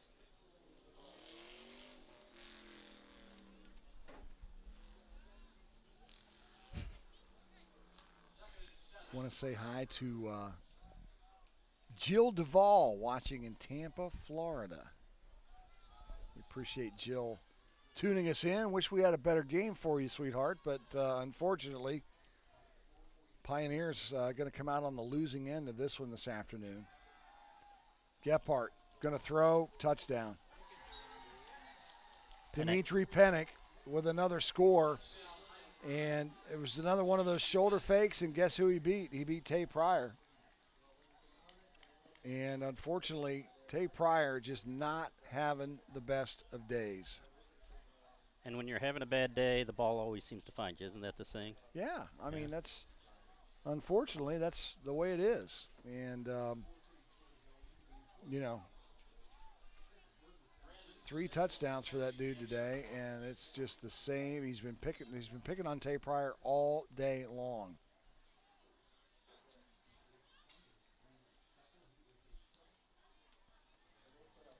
And that one was wide right. So 58-32, Pioneers now trail it by 26. And they did have a lead there for a moment, didn't they? Yeah, folks starting to, well, they've been starting to head for the exits for a while. But tough one on the chin today at home, at homecoming. I mean, this is a game you knew you'd be competitive in. You really thought you'd get a win in, to be honest with you, because I think on paper Marietta is a little bit better.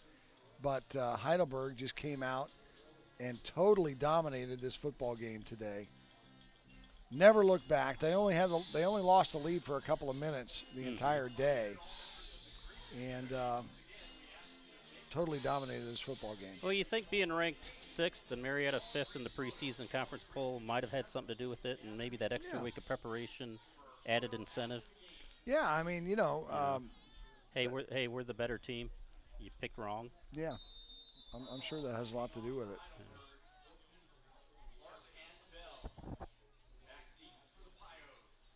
Tanner Clark, Justin Bell standing at the 7-yard line. Because from what they've shown us, they're a little higher than a 6th-ranked team, I think. Yeah.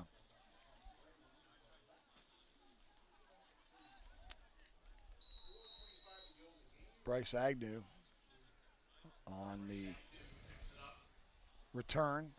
Agnew getting some special teams play, the freshman from Brook Park, Ohio. So let's look at that scoring drive. Pennick, 19-yard pass from Jimmy Gephardt.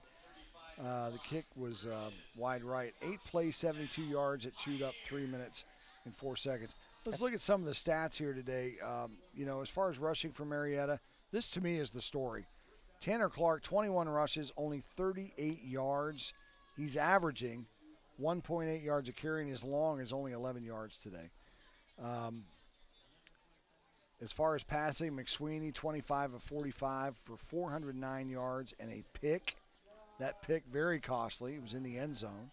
That was on that drive where they had to score and get within a touchdown. McSweeney to Gage Giovingo crosses midfield. Speaking of Giovingo, 6 catches before that one. 6 catches for 109 yards. Barker, 5 for 124.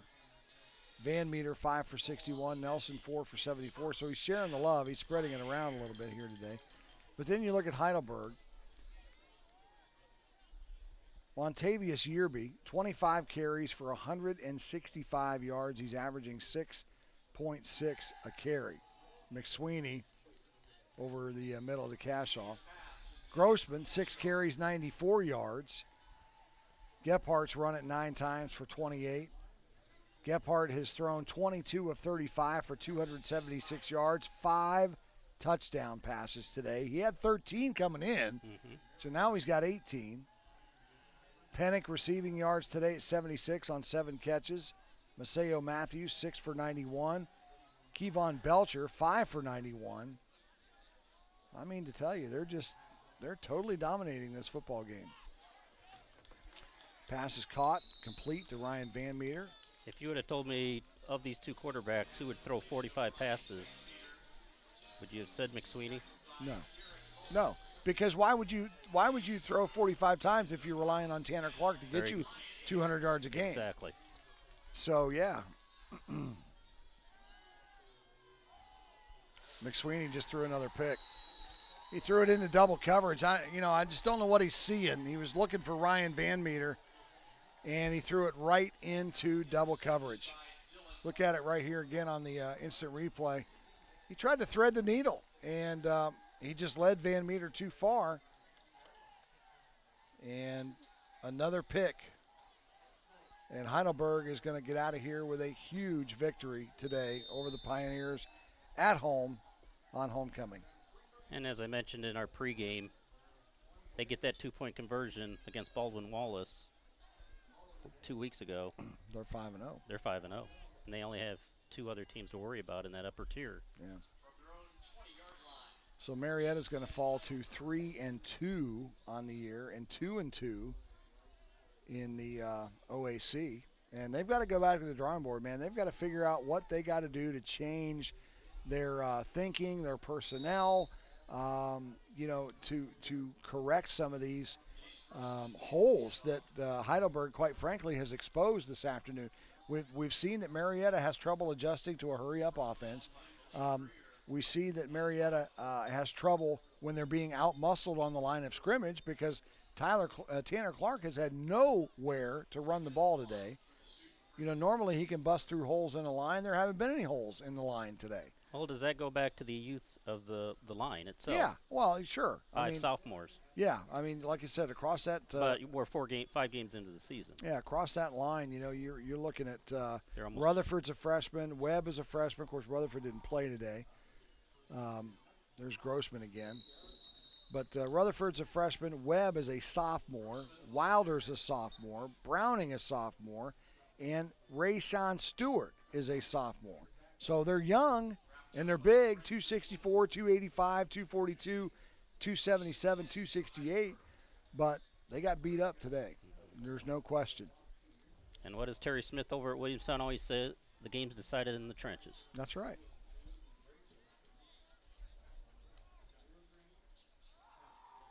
Grossman, the ball carrier.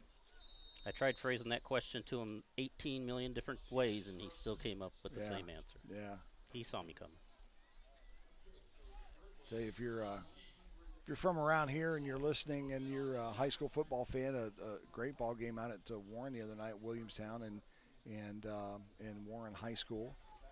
Went right down to the final seconds. Warren throwing an interception in the end zone, and Williamstown escaping Vincent with a victory. Coming up on 1:40 to go in the ball game, and Heidelberg just taking their time, going to run the clock.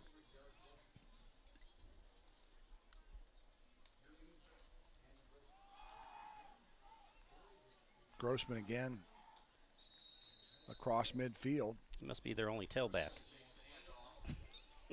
Wonder that they're giving everybody else the day off. I mean, Yerby's had a day. Yerby had a nice day running the football. He well over 160 yards, 165 yards on 25 carries.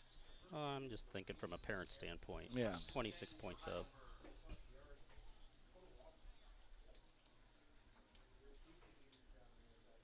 Pioneers on the road next week, but we will be back here on the 26th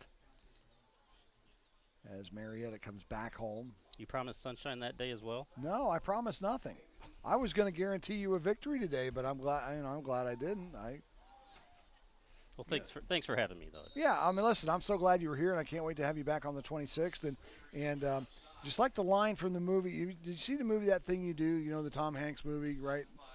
The guy says, "Hey, I make no guarantees," right? So I'm guaranteeing you no sunshine in 2 weeks. It may be snowing for all I know in 2 weeks.